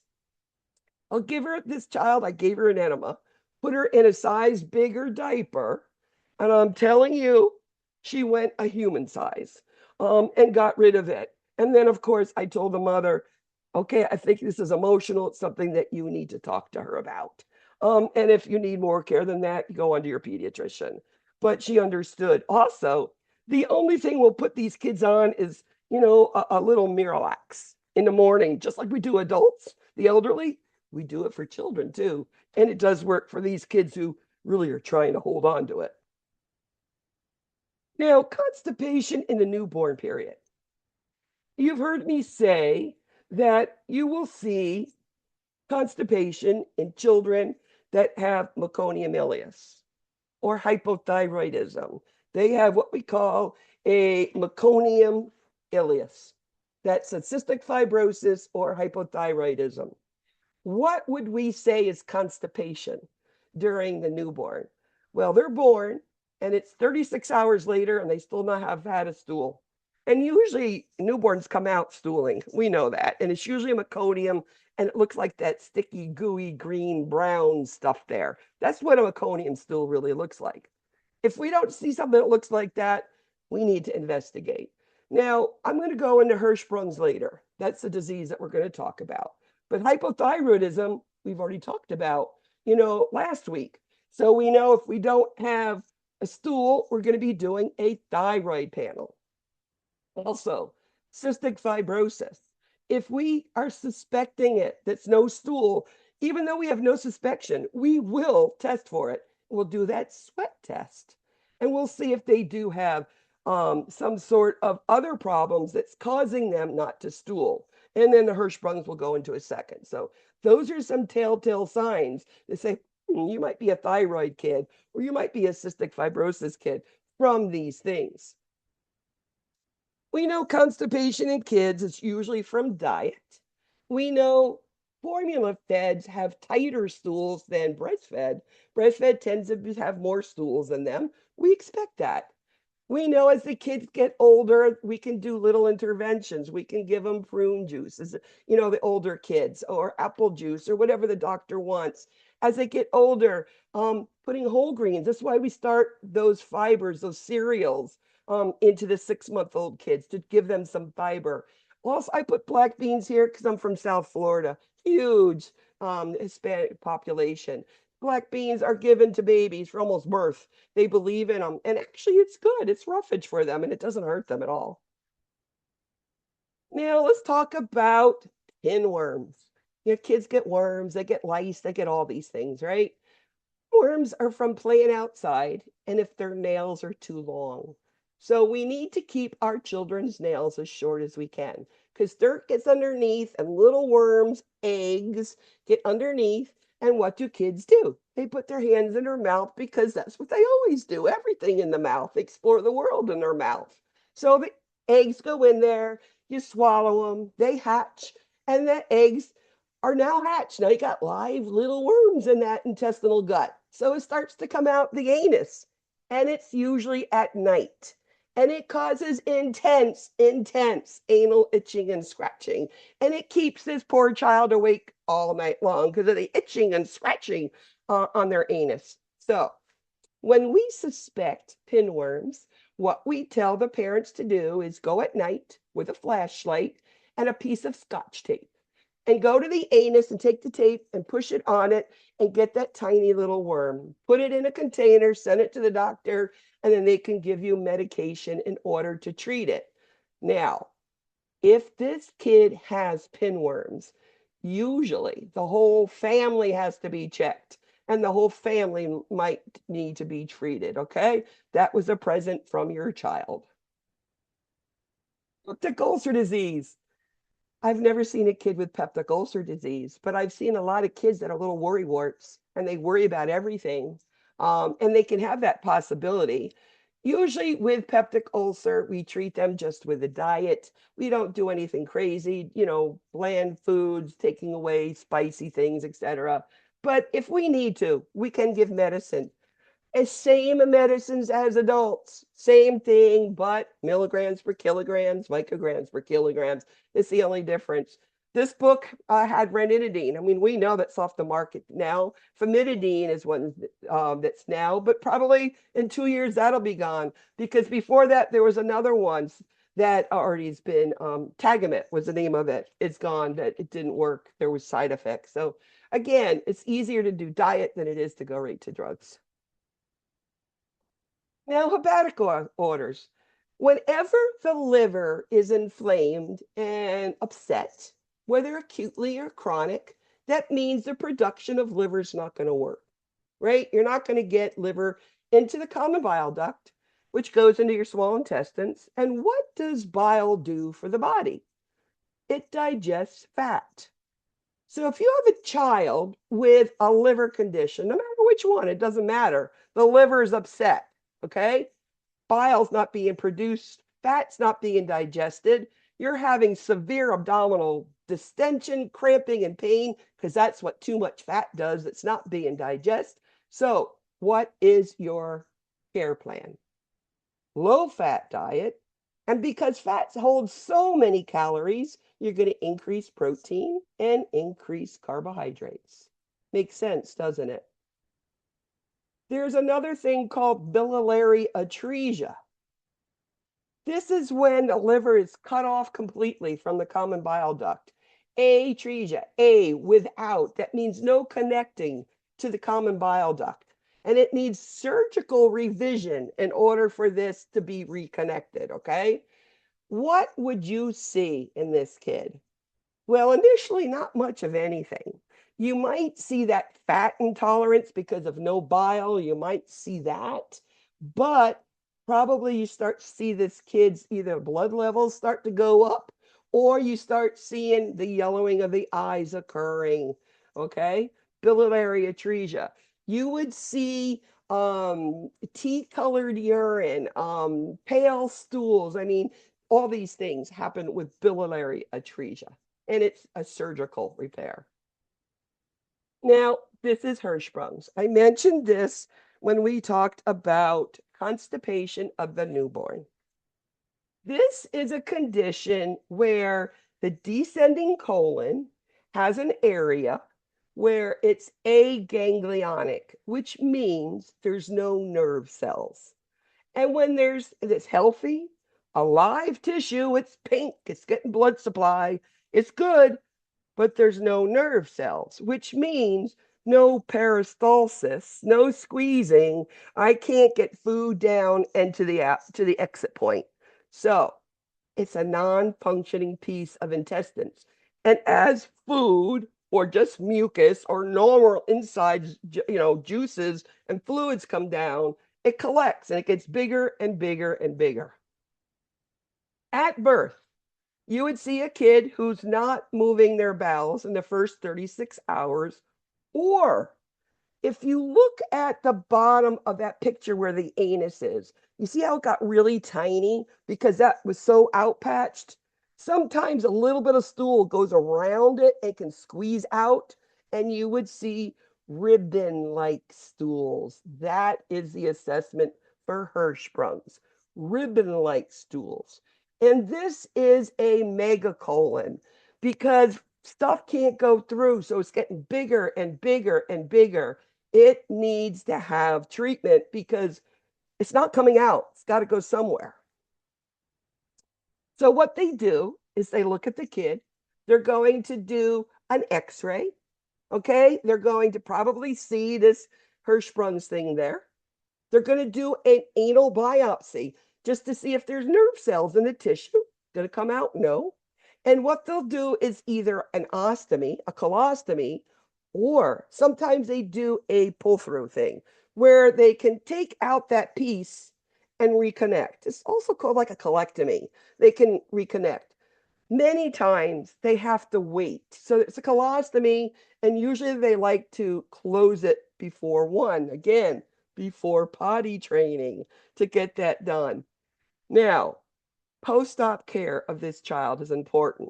Just like the perineal area, taking care of that for the child that's having testicular anything done, or, the penis surgery done. This is the same thing. Protect that anus. No rectal temps. And because that stomach has had all this manipulation and cutting and pushing and, pulling, nothing to eat for 2 to 3 days. Let that abdomen and those intestines rest. Until now, we start to see the bowel sound starting, and then we can slowly introduce a diet. Appendicitis, we know about these with adults, right? Right lower quadrant, McBurney point, rebound tenderness, all the same, no difference. Children that have an appendix many times come walking into the ER, and you will see them take their right hand, put it in their right groin, and bend over to their right, and they're going to limp on the right foot.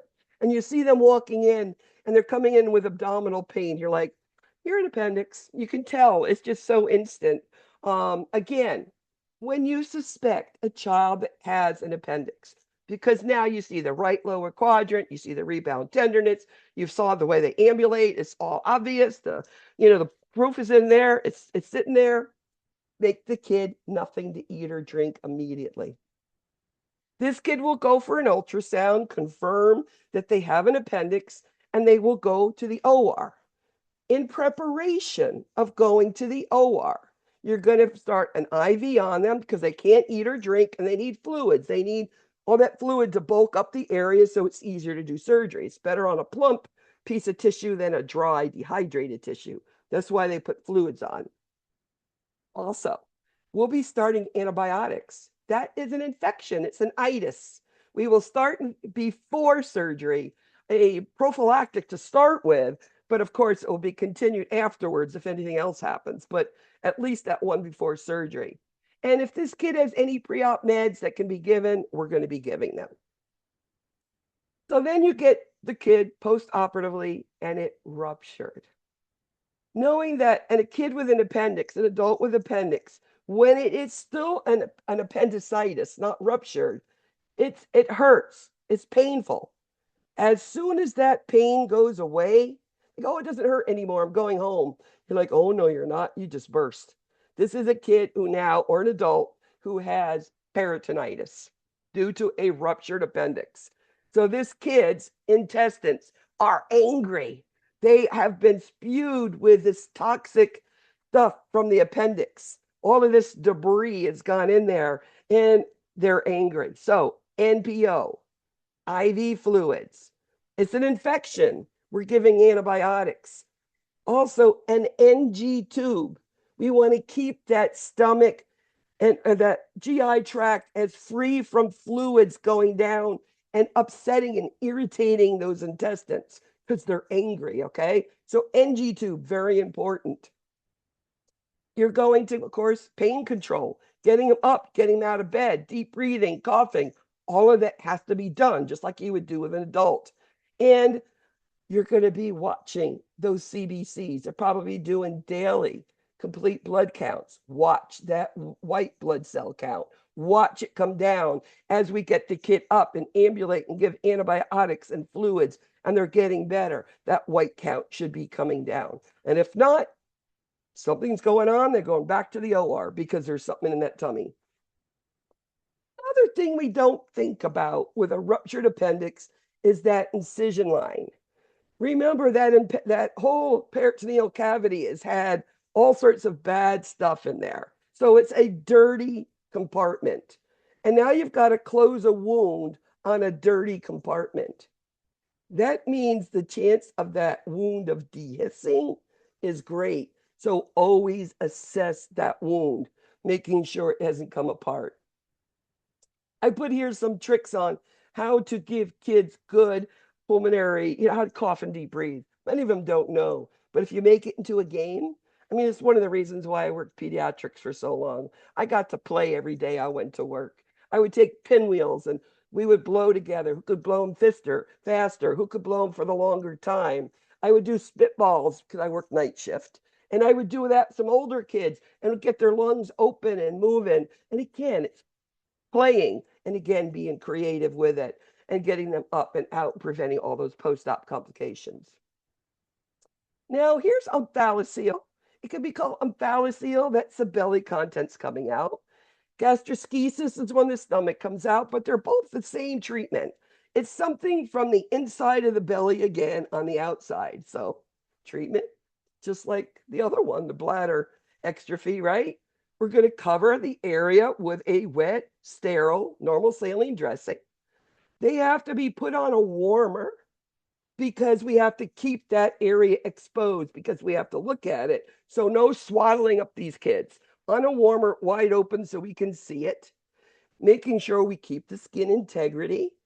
Antibiotics prevent infections. And of course, these kids, NPO, IV fluids, antibiotics, yes. Okay, same sort of thing. What they do with this one, I've seen quite a few of these. The surgeon comes in and he wraps up the area and he puts it on an IV pole to hang it like a teepee. All right. So by gravity, it's pushing that stuff into the child's belly. And he comes in every day and redresses it and opens up the abdomen a little bit to try to push a little bit more in because there's no room when it's born. So we have to make room to push that insides back inside them. And usually within the week, they get it done. Intussusception. Intussusception was something that I had never known about, never saw. I remember my first little kid, I think she was like 2. She was in mommy's arms, legs just, oh God, and screaming, ah! And her arms and her legs, and you could see she hurt. You touched her belly and you knew it was tense. And the other nurse in the triage area said, it's intussusception. I said, what's that?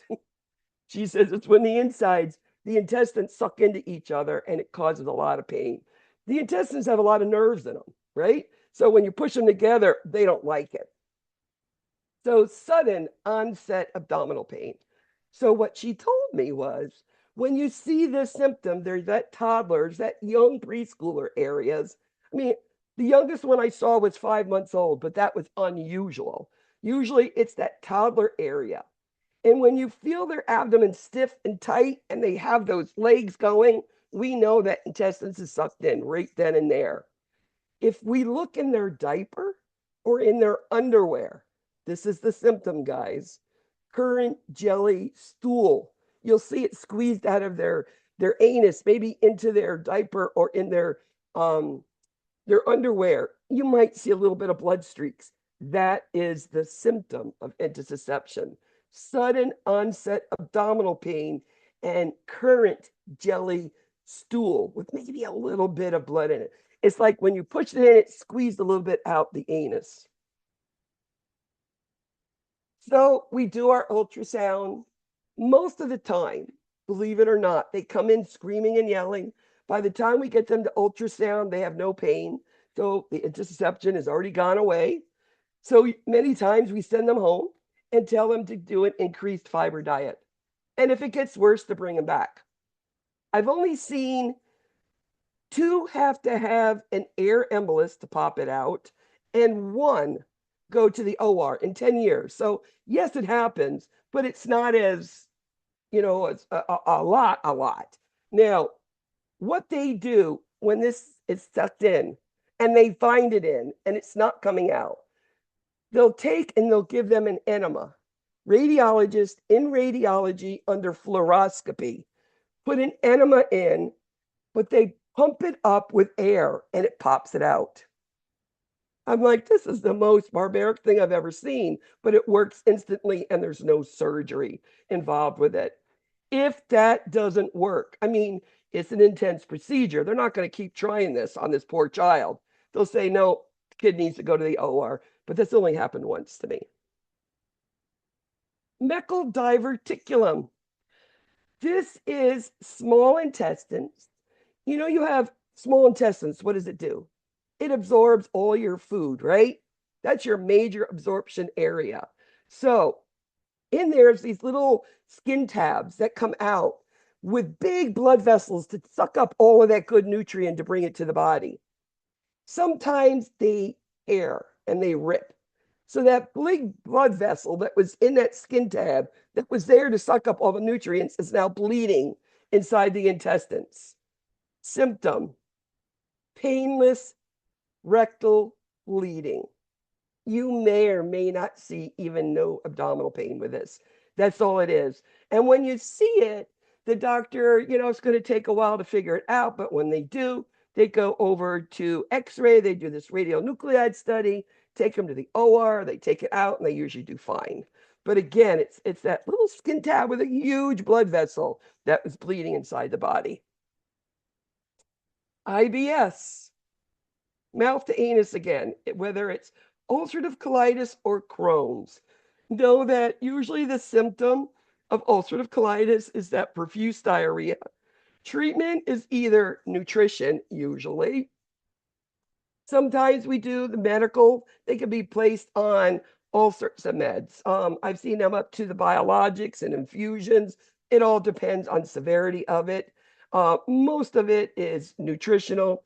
And if we get these irritated colitis, ulcerative things, many times they have to go to surgery and get these pieces taken out. And that's usually what they're trying to avoid with these kids. Short bowel syndrome. Does anybody understand short bowel syndrome at all? What it could mean? This is something that happens. And I'm going to give you an example of my little girl who had this. Her name is Jessica. Jessica was a triplet who was born with a really bad congenital heart defect. She came in at 8 months for her second stage surgery, and post-operatively, she didn't do well. And she was on big ventilators, big medicines and everything, but the new train of thought was to give them 1 or 2 mLs of feed through an ND tube to give a little nutrition. Well, it backfired. This kid's belly blew up and she went into necrotizing endocolitis. That means her intestines died and was turning black inside her. So they had to do surgery, and they removed 48 centimeters of her small intestines. The small intestines is the place that absorbs all your nutrients. So she had a poor nutrient problem right there. So this kid made it through everything, went home. In fact, the last time I saw her, she was 18 years old, okay? But this kid had a Broviac at home. During the night, she got hyperal and lipids. So now she's worried about Broviac infections. Of course, she had them all. She had a G-tube put in for during daytime. So what she ate, she could eat. The rest was supplemented in it. And she actually did very well with all of that. But again, forever, she's a skinny girl, tall but skinny. But again, it was all due to a piece of bowel, short bowel syndrome. It's all about nutrition. And I just put in here gastroschisis. That's when the stomach is out. I mentioned that with omphalocele. Hernias. Kids get hernias. I think the most common are umbilical hernias. And young premature little boys, it's usually those little inguinal hernias that occur. Our concern with this is just that if they're nice and squishy and soft, you can push them in and out. They're fun to play with. But if they get hard and red and painful, it's an emergency. It needs surgery. That intestine has turned, it has twisted, blood supply is gone. They need to do the surgery. So if anybody called you, if let's say you were on a hotline or a doctor's office and they're calling you, what do I do? It's hard, it's red, it's painful. Get NPO and get to a pediatric facility or a pediatric surgeon now. Anal rectal malformations. Have you ever seen a baby without an anus? In all my years, I never did. It's called an imperforated anus. Can you imagine you have a mouth and nothing to exit? So you can imagine all the things that go on with that. That needs an immediate colostomy in order to escape it. And then they try all sorts of things to repair and make something for that child. But that's a long-term thing. We know kids can have fistulas in weird places, and especially in girls. And it's usually the nurse changing diapers that find these things. I've actually seen anuses connected to vaginas, and I've seen it connected, urine connected to the vaginas. We're fistulas. So when we see weird things going on, we tell the doctor and we get them fixed. But again, those possibilities are there. It doesn't mean they know them before these babies are born. And then kids, they put everything in their mouths, don't they? Everything they can. So they are putting toys and plants and pills and everything. And again, remember with poison control, as they are taking these things, first thing, tell that parent to call poison control. Don't make them vomit. We don't believe in EpiCac. We don't believe in any of that anymore. We could cause more injuries by that. So again, call poison control, follow their instructions, and get to the first immediate medical emergency place. Another thing that they tend to test on is lead poisoning. Now, we've talked about lead poisoning and thalassemia, and we know lead poisoning is toxic, and it can become nausea and vomiting up to the point of seizures and death. So lead in the paint on older buildings is a big deal, or lead in some things outside, just knowing the signs of lead poisoning on the kids. Now, let's go into vomiting. There's simple vomiting, and then there's more profound vomiting. Now, if we're just vomiting a little bit, this is what we call basically a little bit of reflux. Whenever I get a young baby in under 3 months of age, and they're coming in with a symptom of vomiting, I will ask the mother, how do they vomit? Does it dribble out or does it go across the room? Because those are two different diagnoses. And if they say it dribbles out, I'll say, oh, okay. And then I'll, look at the kid, do my assessment. Again, they look dehydrated. How do I determine how bad of dehydration?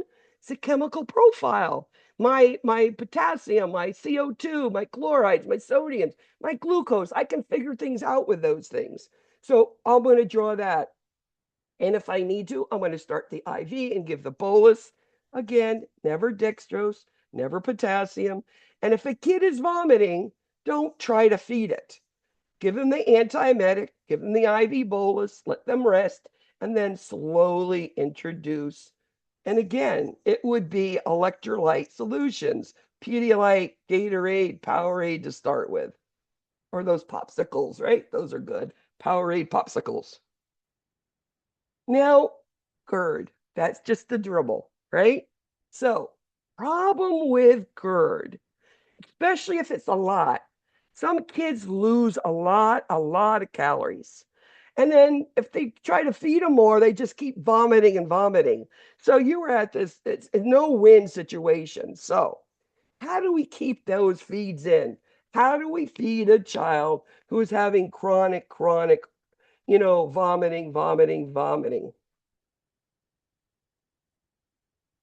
So we can thicken it. And it's as simple as, and we can do this like at 1 week old, doesn't matter, okay? We put 5 mLs or 1 teaspoon in every ounce of milk or breast milk or formula that they're going to take. And that little bit of rice cereal is what we use. It thickens it enough to hold it down. That's the first thing. That's going to hold the food down. You're not going to overfeed that kid. You're going to feed more frequently. So instead of every 4 hours, maybe every 3 hours. We also making sure that parents knows how to burp that kid well. I've taught the rock and roll method to, I don't care how many parents, and you just roll them around and you like move around that little fluid and you pick them up and and they burp. Like, how did you do that? I'm like, don't you, when you get off the dinner table, you sort of rock to get up, stand up, you burp? Well, that's what kids need to do. And okay, I get that, and they'll do it. Also, they cannot lay down after they eat. They must sit up for at least 30 minutes, okay? We know if they lay down after they eat, they're going to vomit all over the place. The reflux is going to be worse, okay? Now, as kids get older kids can have reflux. Have reflux, right? What do we see? Chronic cough, and you might see that abdominal heart pain type thing coming on. Again, we can do all sorts of treatment for reflux. What would you do for an adult? An older kid, you do the same thing, but you would do it on kid doses, okay?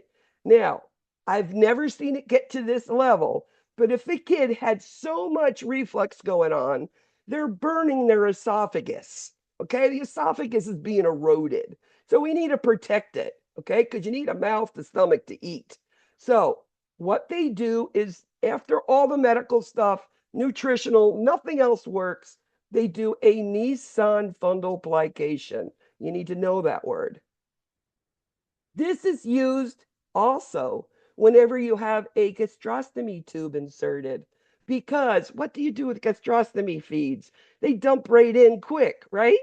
So the chances of vomiting are great.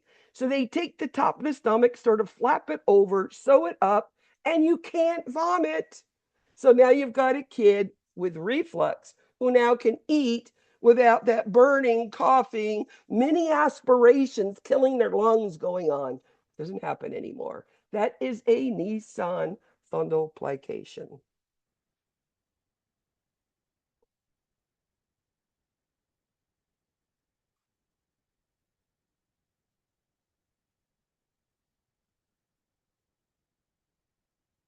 So, hypertrophic pyloric stenosis. This is vomiting, but this is the one vomiting that's vomiting across the room. This is a child that is usually 3 weeks to 3 months, but the sweet spot is 7, 8 weeks. How old is your baby? 7, 8 weeks. Oh, your pyloric stenosis if you're telling me you're vomiting projectile. So when I hear they're vomiting across the room, they're at the age where I know they could be up to 3 months. I take my hand and I put it underneath their xiphoid process. And I'm going to feel a little olive size or a marble sized hard something in that upper abdomen to the right in the middle, somewhere there. That is the pyloric valve in the stomach. It's so thickened and muscular and hypertrophic, you can feel it through the abdominal wall. Now you have your diagnosis, right? Send them over for their ultrasound, and now we're going to get them surgically repaired. So, nursing care. Once you know that kid is forcefully vomiting across the room, and I'm telling you, when they vomit, hold them up, point them at a garbage can 10 feet away, and they will hit the garbage can. I mean, I'm telling you, it's not just a dribble, it's exorcist style. It's across the room. The first thing we're going to do is tell that child, that parent, do not feed the child anymore. Okay? Let us get our ultrasound done first, and then we'll determine what we need to do. So they do the ultrasound and they determine, oh, yes, it's pyloric stenosis.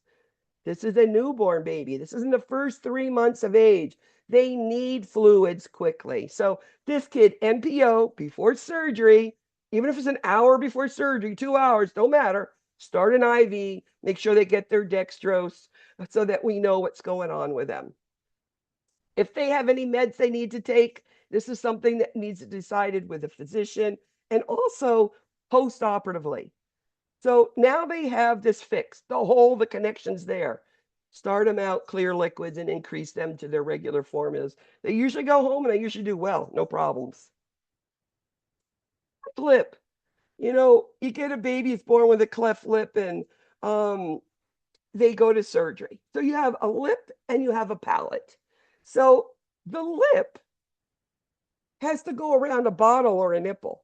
This is our biggest problem, is feeding these kids. So we usually will do the lip.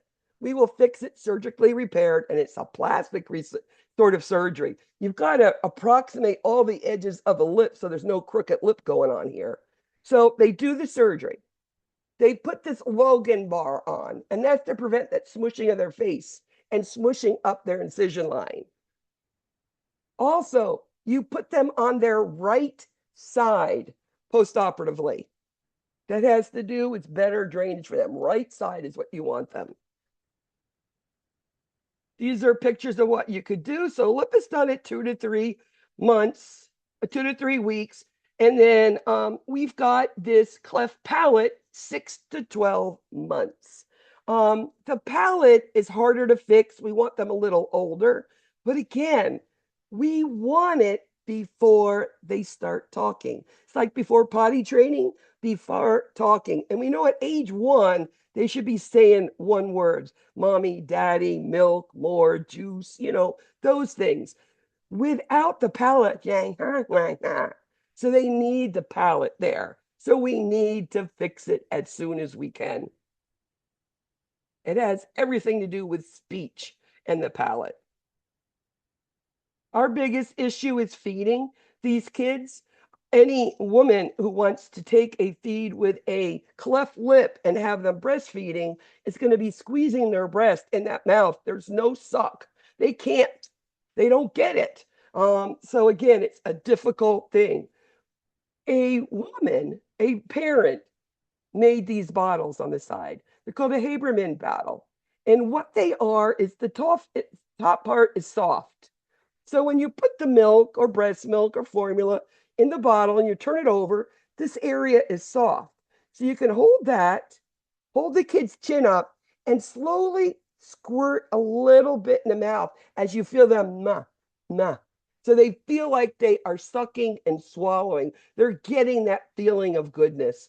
That's the biggest thing with them. And growth failure is going to be a big problem because are they getting all the nutrition? It's just really hard to feed these kids.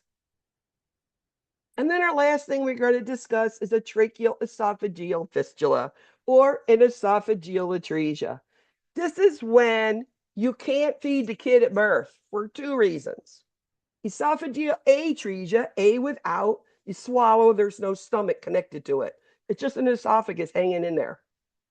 A tracheal esophageal fistula is a connection between the esophagus and the lungs.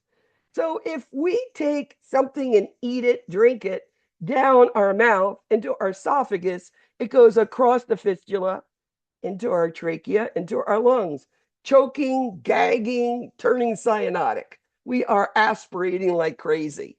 That is our signs and symptoms at birth if we didn't know it already. Okay. How do we manage this? Well, whether if you don't have the stomach connected to your esophagus, or if you have a connection between the lungs and the esophagus, they will be NPO. Our biggest concern is aspirations here. Yes, we can make them NPO, but there's no way to get rid of stuff in their mouth. Can't go in the stomach, can't go down the esophagus, goes into the lungs. So we're always mini aspirating. So these children post-operatively, head of the bed up, have suction there. So you can't over suction. I mean, you can't get it all out, but at least the bubbling stuff, get it out. And then NPO, but IV antibiotics. Why are we giving IV antibiotics to TEF, transesophageal fistula, prophylactically? Because they are mini aspirating their own fluid, their own mucus, but they are aspirating. So pyloric stenosis is only IV fluids, NPO. This one, because of the aspiration, needs antibiotics. That's the differences there. Okay, let's go to our last Kahoot.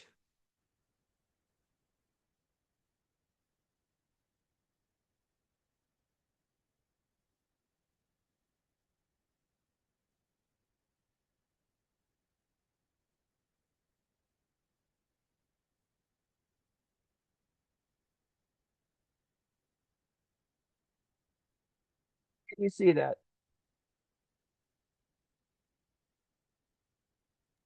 I just see a black screen. Okay, thank you.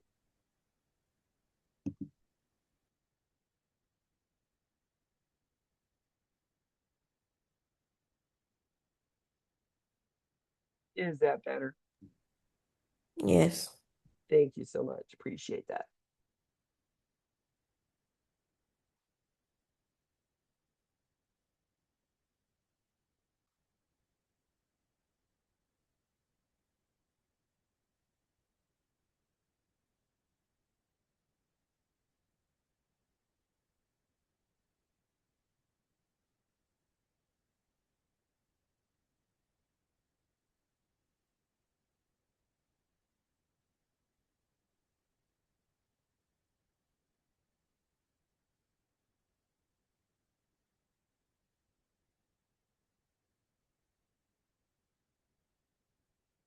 All right, let's get going. I'm going to move pretty quick because there's quite a few questions here and I don't want to hold you over time. Anybody have any questions, just stop me and I will stop. There's 45 of them. Say, what are the following are signs, symptoms of dehydration in an infant?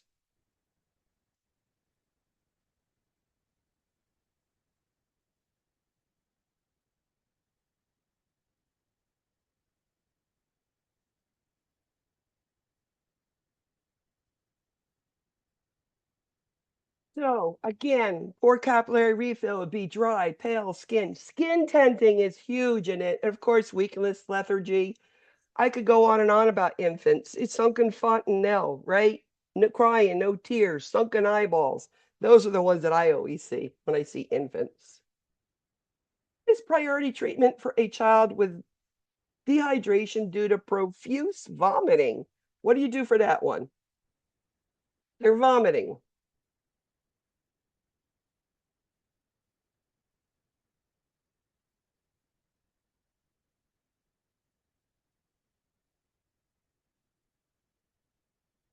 So if they're vomiting, you can't give them PO fluids. You need to stop the vomiting. So you'll give an antiemetic, IV bolus, and then you'll let them drink, okay?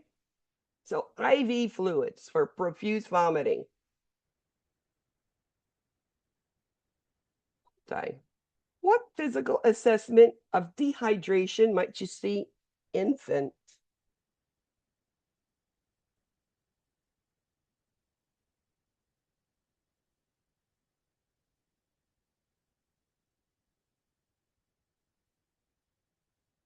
So remember in kids, in children, that skin tenting, you don't see that in adults like that. You might see cracked cuticle type things, but you don't see the skin tenting. Young kids, infants, absolutely, you see it. The sunken eyeball, sunken fontanelle, and of course the crying with no tears, I think is the saddest.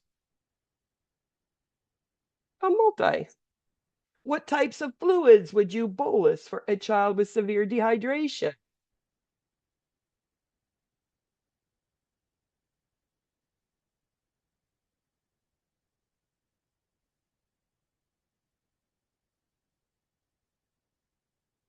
Remember I told you about bolusing fluids. Number one, you can never bolus dextrose. You can never bolus potassium.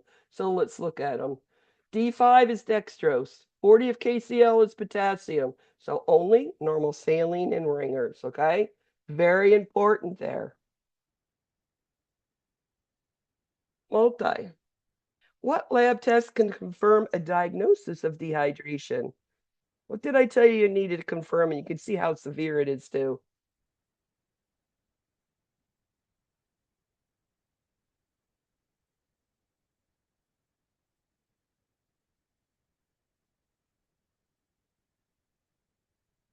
Basic metabolic profile is your number one thing that you can see. Yes, urine, you could see specific gravity if it's, the numbers are high.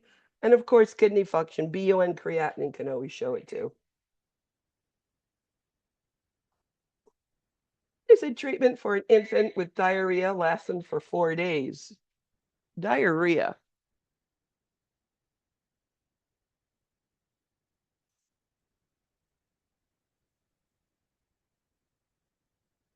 So do we feed diarrhea or do we only give fluids? It's the difference. Vomiting, diarrhea. What do we do? When we're having diarrhea, we can feed them. Okay. Number one, because they can feed, they're not vomiting, so they can take their own fluids. You don't have to put them through that IV. Yes, we're still going to get a basic metabolic profile because we want to know how bad they are. But again, Pedialyte and of course diarrhea, you need to feed them. So they'll be starting eating very easy stuff. They used to say years ago this brat diet, but the foods are always good. The bananas, the rice, the applesauce, the toast, very mild. I mean, rice is a great thing to start. Mashed potatoes, no butter though. But the butter makes it good, right? What acid-base imbalance might you see with a child with profuse diarrhea? You know this one now. When you're having diarrhea, You're excreting all of your enzymes for digestion, and they're all alkaline. What's left? Only acid is left. Alkaline is gone, okay? You have pooped it out, the diarrhea.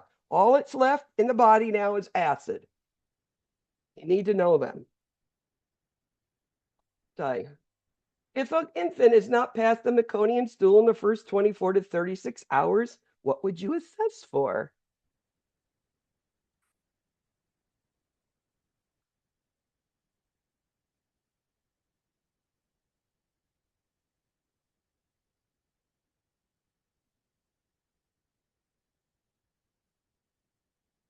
Electrolytes have nothing to do with meconium stool and constipation. It doesn't have anything to do with it. But as I said, hypothyroidism, we'll be doing a thyroid panel. Cystic fibrosis, we'll be doing a sweat test. Hirschsprung's disease, we'll be doing, to start with, just an x-ray of the abdomen and figuring out what's going on. Deficiency of vitamin D causes what? Osteodystrophy.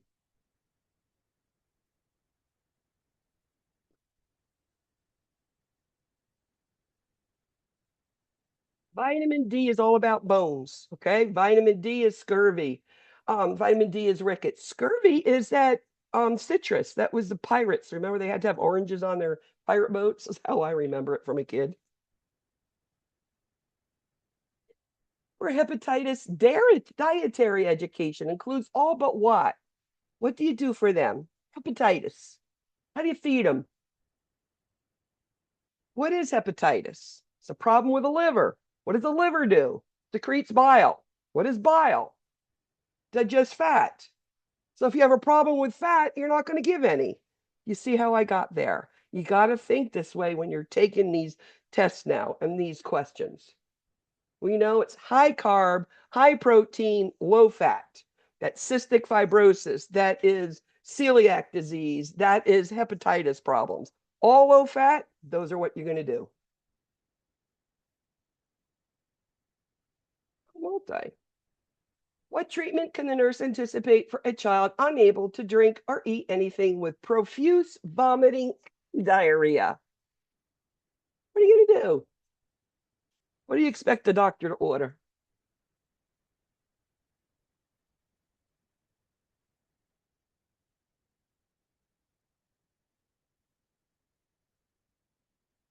So if they're vomiting, nothing by mouth, okay? So we are going to give them, we got to make sure if they're vomiting and diarrhea, we got to measure their hydration status. We need a basic metabolic profile, and we're going to start IV fluids. No dextrose, no potassium in the fluids.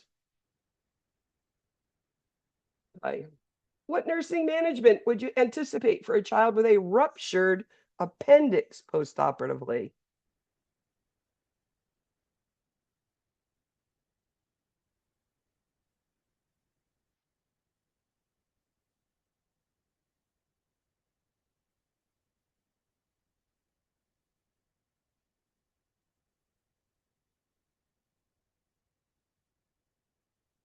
When you have an appendix that has burst, you have to worry about that stomach, and those intestines are angry. So an NG tube, we need IV fluids, IV antibiotics, IV fluids, because they have an infection that's there that has burst inside. And again, make sure that you assess that surgical site. It could dehisce. I told you I've seen one, and it's not pretty. You try to catch it as quick as you can.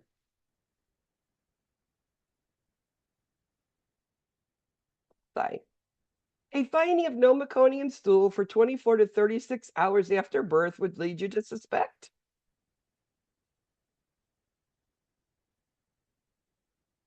Ooh, put a new one in there.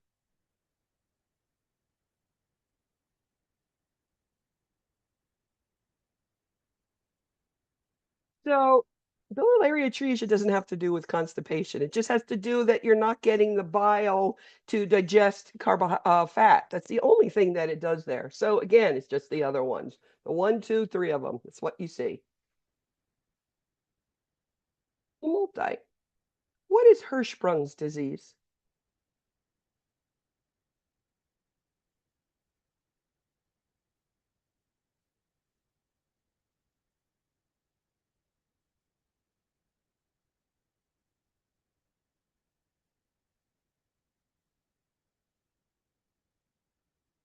Hirschsprung's disease is when the intestines has no nerves in it, aganglionic, which means stool can't go down, so it's a congenital megacolon because it can't move it down, so it's stuck.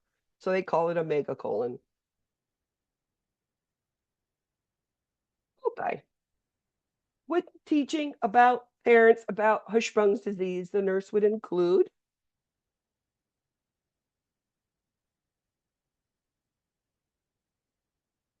you've got this piece of descending intestines that has no nerves in it.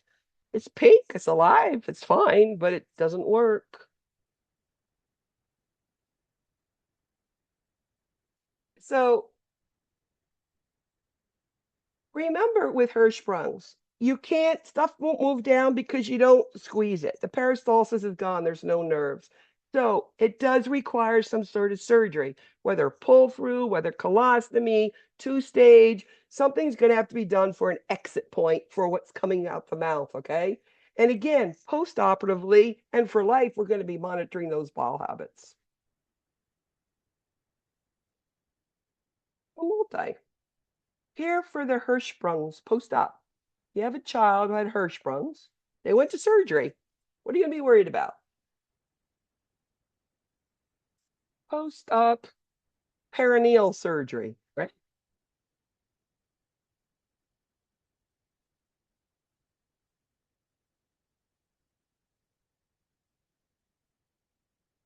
So again, you've done surgery on the belly. Of course, you're going to make sure that abdominal girth is stable. You're going to look at that ostomy, make sure it's still pink and working fine if there is an ostomy, if they weren't able to connect it. And of course, the big thing, safety. No rectal temperatures and nothing to eat or drink for at least 3 to 4 days until at least the bowel sounds come. Because remember, thus they have done a really intense manipulation, cutting out a huge piece of intestines.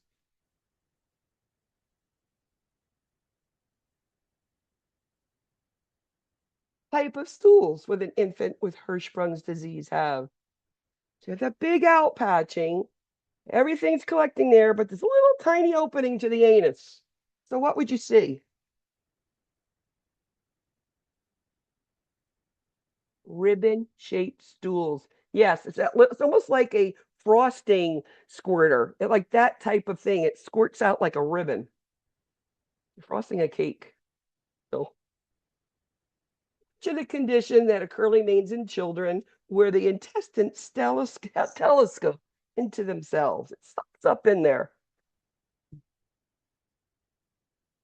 It's probably one of the most helpless things that I see because pain medicine doesn't help. It's like you got to get that thing untangled or else that kid's screaming and yelling. And it is called intussusception.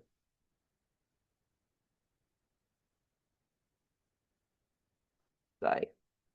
A 2-month-old infant has GERD and has been treated by thickening the formula. You know that that's working. So they have reflux, gastroesophageal reflux disease. You put it in thicken the formula, and hopefully they're keeping the food down. How would you know that? How would you prove it?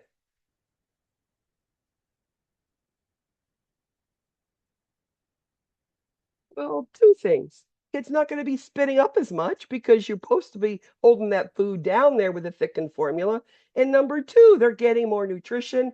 They should be gaining weight properly.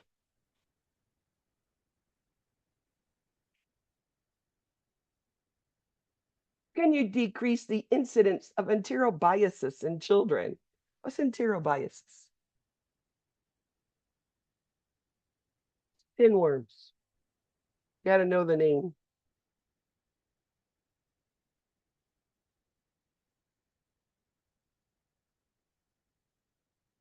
So pinworms in children, we know that's them playing outside in the dirt and the playgrounds, and they get their nails are too long, and they get eggs under them, and they eat their because everything in their mouth. They swallow eggs and they hatch and come out the other side. Remember, if the kid gets it, check the whole family because probably the family has it too. Another thing kids give us. What are signs and symptoms of enterobiasis?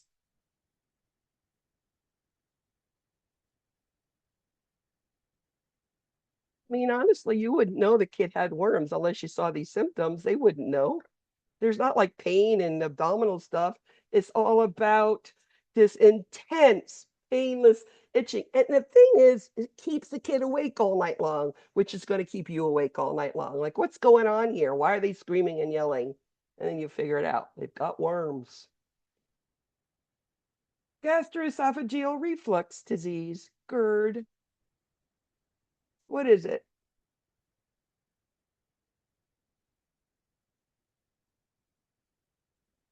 Remember, our biggest concern with reflux is it refluxing and causing many aspirations. That's one. But number two, esophageal irritation, and it could cause big erosions. So again, it needs to be addressed. Plus, kids, young kids are losing nutrition. They need nutrition, nutrition, nutrition, or cognitively they're not aware and they're not gaining weight. They're not going to meet any milestones. Would the nurse be looking for when a patient has a meckel diverticulum? A diverticuli, a big skin outpouching in the small intestines. And it tears and it rips, and a big blood vessel just oozes blood into the GI tract. Painless rectal bleeding. And you really don't see minimal, if anything, abdominal pain. 6-year-old goes to the ER due to abdominal pain with fever and vomiting for the last day. What assessment's priority? Like, what do you need to know with that? I mean, you've got part of what's going on there. What's the other part? I mean, what do you think that could be? Where is the pain? Now, you'll see kids coming in with these things, abdominal pain, pain, and fever. You ask them where their pain is, and it's right on their belly button.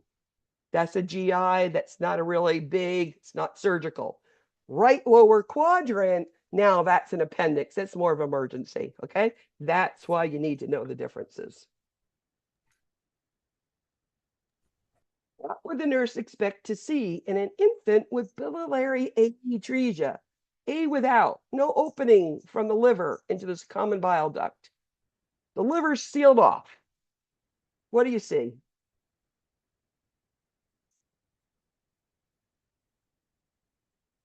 And it's because you're not getting the bile into the GI tract. Your stools become clay colored. And of course, fat is not being digested.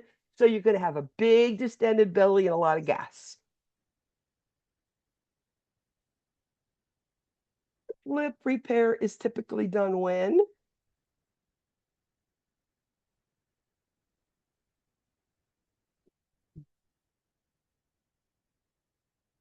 That's usually first. We want at least to give them a seal around the bottle, okay? We want to at least try to make it easier to eat because that's the big thing is nutrition on these kids.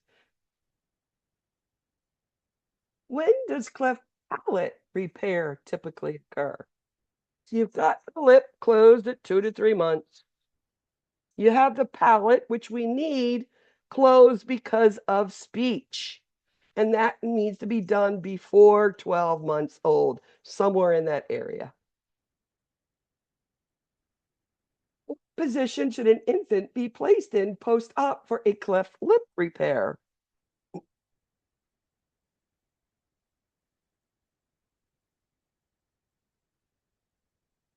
And that's right side lying. It's just what is recommended. Esophageal atresia. What's that? Remember, A is without. Got to remember the prefixes, those things help you when trying to figure these diagnoses out. Esophageal atresia is the esophagus A without a connection, doesn't go to the stomach, and they can repair that.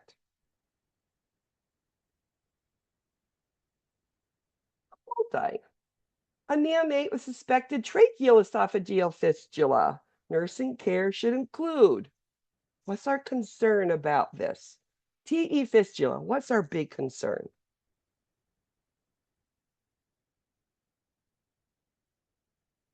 Got a connection between my esophagus and the trachea. There's a tube connecting them. So every time I eat or swallow, it goes into my lungs. So my concern is going to be on this kid keeping the head of the bed elevated for feeds and nothing to eat or drink, okay? By mouth. And because of this swallowing, just even their own mucus, they're having mini aspirations. So IV fluids with antibiotics, because that's prophylactic, those mini aspirations. And of course, give them a pacifier. They need one. The classic signs of esophageal atresia and tracheoesophageal fistula. I mean, you may not know this is happening when you have this baby born, and they're your nurse. You have this brand new baby to do an emission assessment on right after they're born. What would they be looking like? They're going to be choking, spitting, gagging, aspirating their own mucus. That's just part of it. What is a Nissan fundoplication?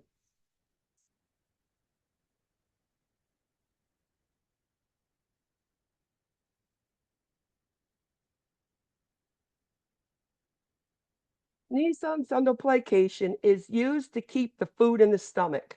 It is used to prevent with reflux. It's also used there after a G tube to keep the food down. It prevents vomiting. That's the whole thing. It just prevents vomiting, nothing else. A 5-year-old is complaining of epigastric pain and a persistent cough. What would you think's going on there? Pain, cough. What is that?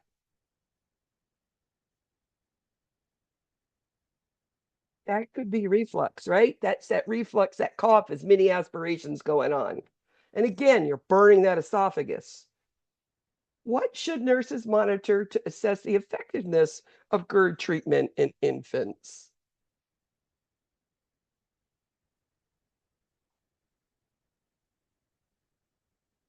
And again, reflux. If they are keeping the food down, they're gaining weight, this is great. That's all we want to see. That's all it's for. A congenital abnormality where the abdominal contents come through the abdomen in sac.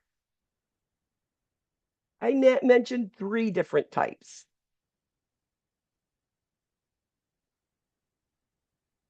So we have an omphalocele, gastroschisis, and a bladder exstrophy are the 3 that you learned today, just from GIGU. Signs and symptoms of a hypertrophic pyloric stenosis.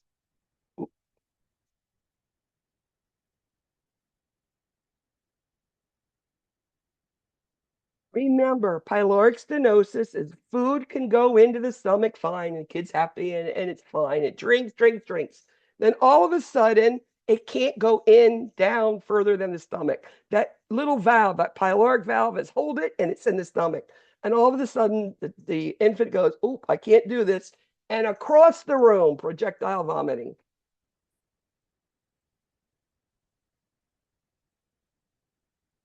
Signs and symptoms of hypertrophic pyloric stenosis.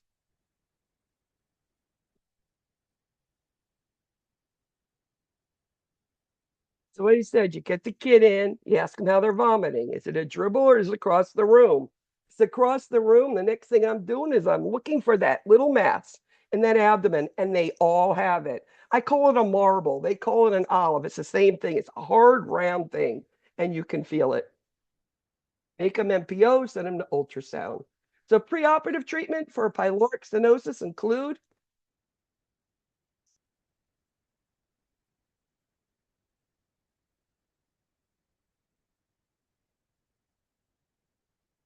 NPO IV fluids. Now, this child is not aspirating. This kid does not need pre-op antibiotics, okay? That's the difference between the TEF, transesophageal fistula, and this one, okay? Students get them confused. You are not aspirating on this one. You vomit. Once you don't vomit anymore, you're not vomiting. You don't need antibiotics. What does celiac disease affect?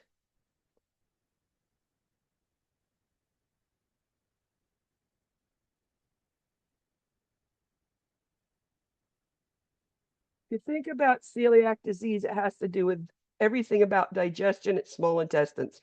I've had some students try to put large intestines. I just wanted to be sure you realize it's digestive part. If you have celiac disease, what should you eliminate from your diet?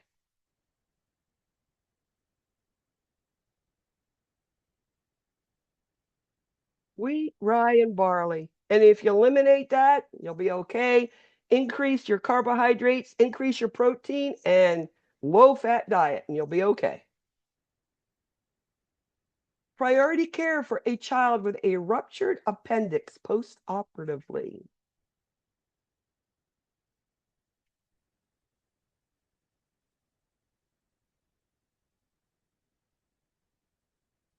Priority, antibiotics, okay? Because you had a raging infection that burst inside an abdomen. Your priority is to maintain that infection. All the other stuff is important, but without taking care of that infection, nothing else is going to matter. Multi. How can you assess the effectiveness of fluid replacement for a child with severe dehydration?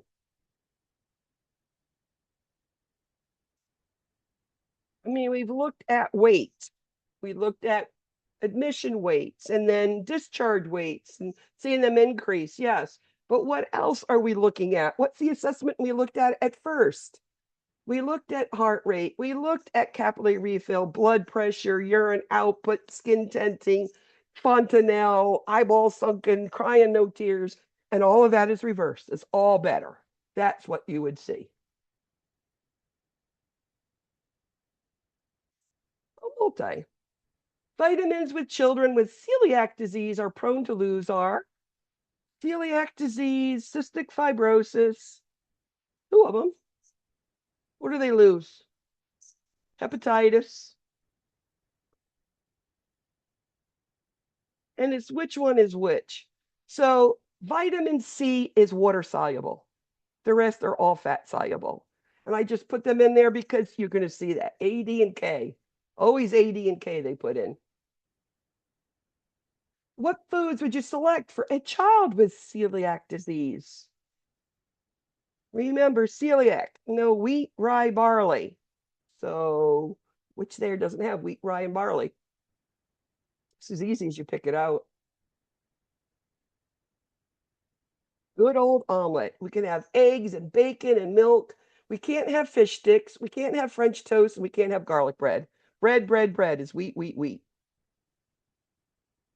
And last question. What would the nurse provide to an infant that cannot eat normally? Like TE fistula, they can't eat. So we got to do something to comfort these kids. And it's all about that pacifier. Good job. Number 3. D. Good job, Wendy. Number 2. Good job, Kat. Number 1. Drum roll. Bing, bing, bing. SK. Good job. And got a smile again, smiling back. And a Lauren. Good job, guys. So that's the end of class for today. Again, remember, make sure that you get your approval for your projects. Any problems with you doing this stuff, you can't get to it, just reach out to your instructors. We can work with you if that's what you need. Anybody who wants to see me, send me a message in Canvas. I can arrange to see you. Usually afternoons, Monday, Wednesday, Friday afternoons are good for me. So after 2 of those days, I can work with you if that's what you need.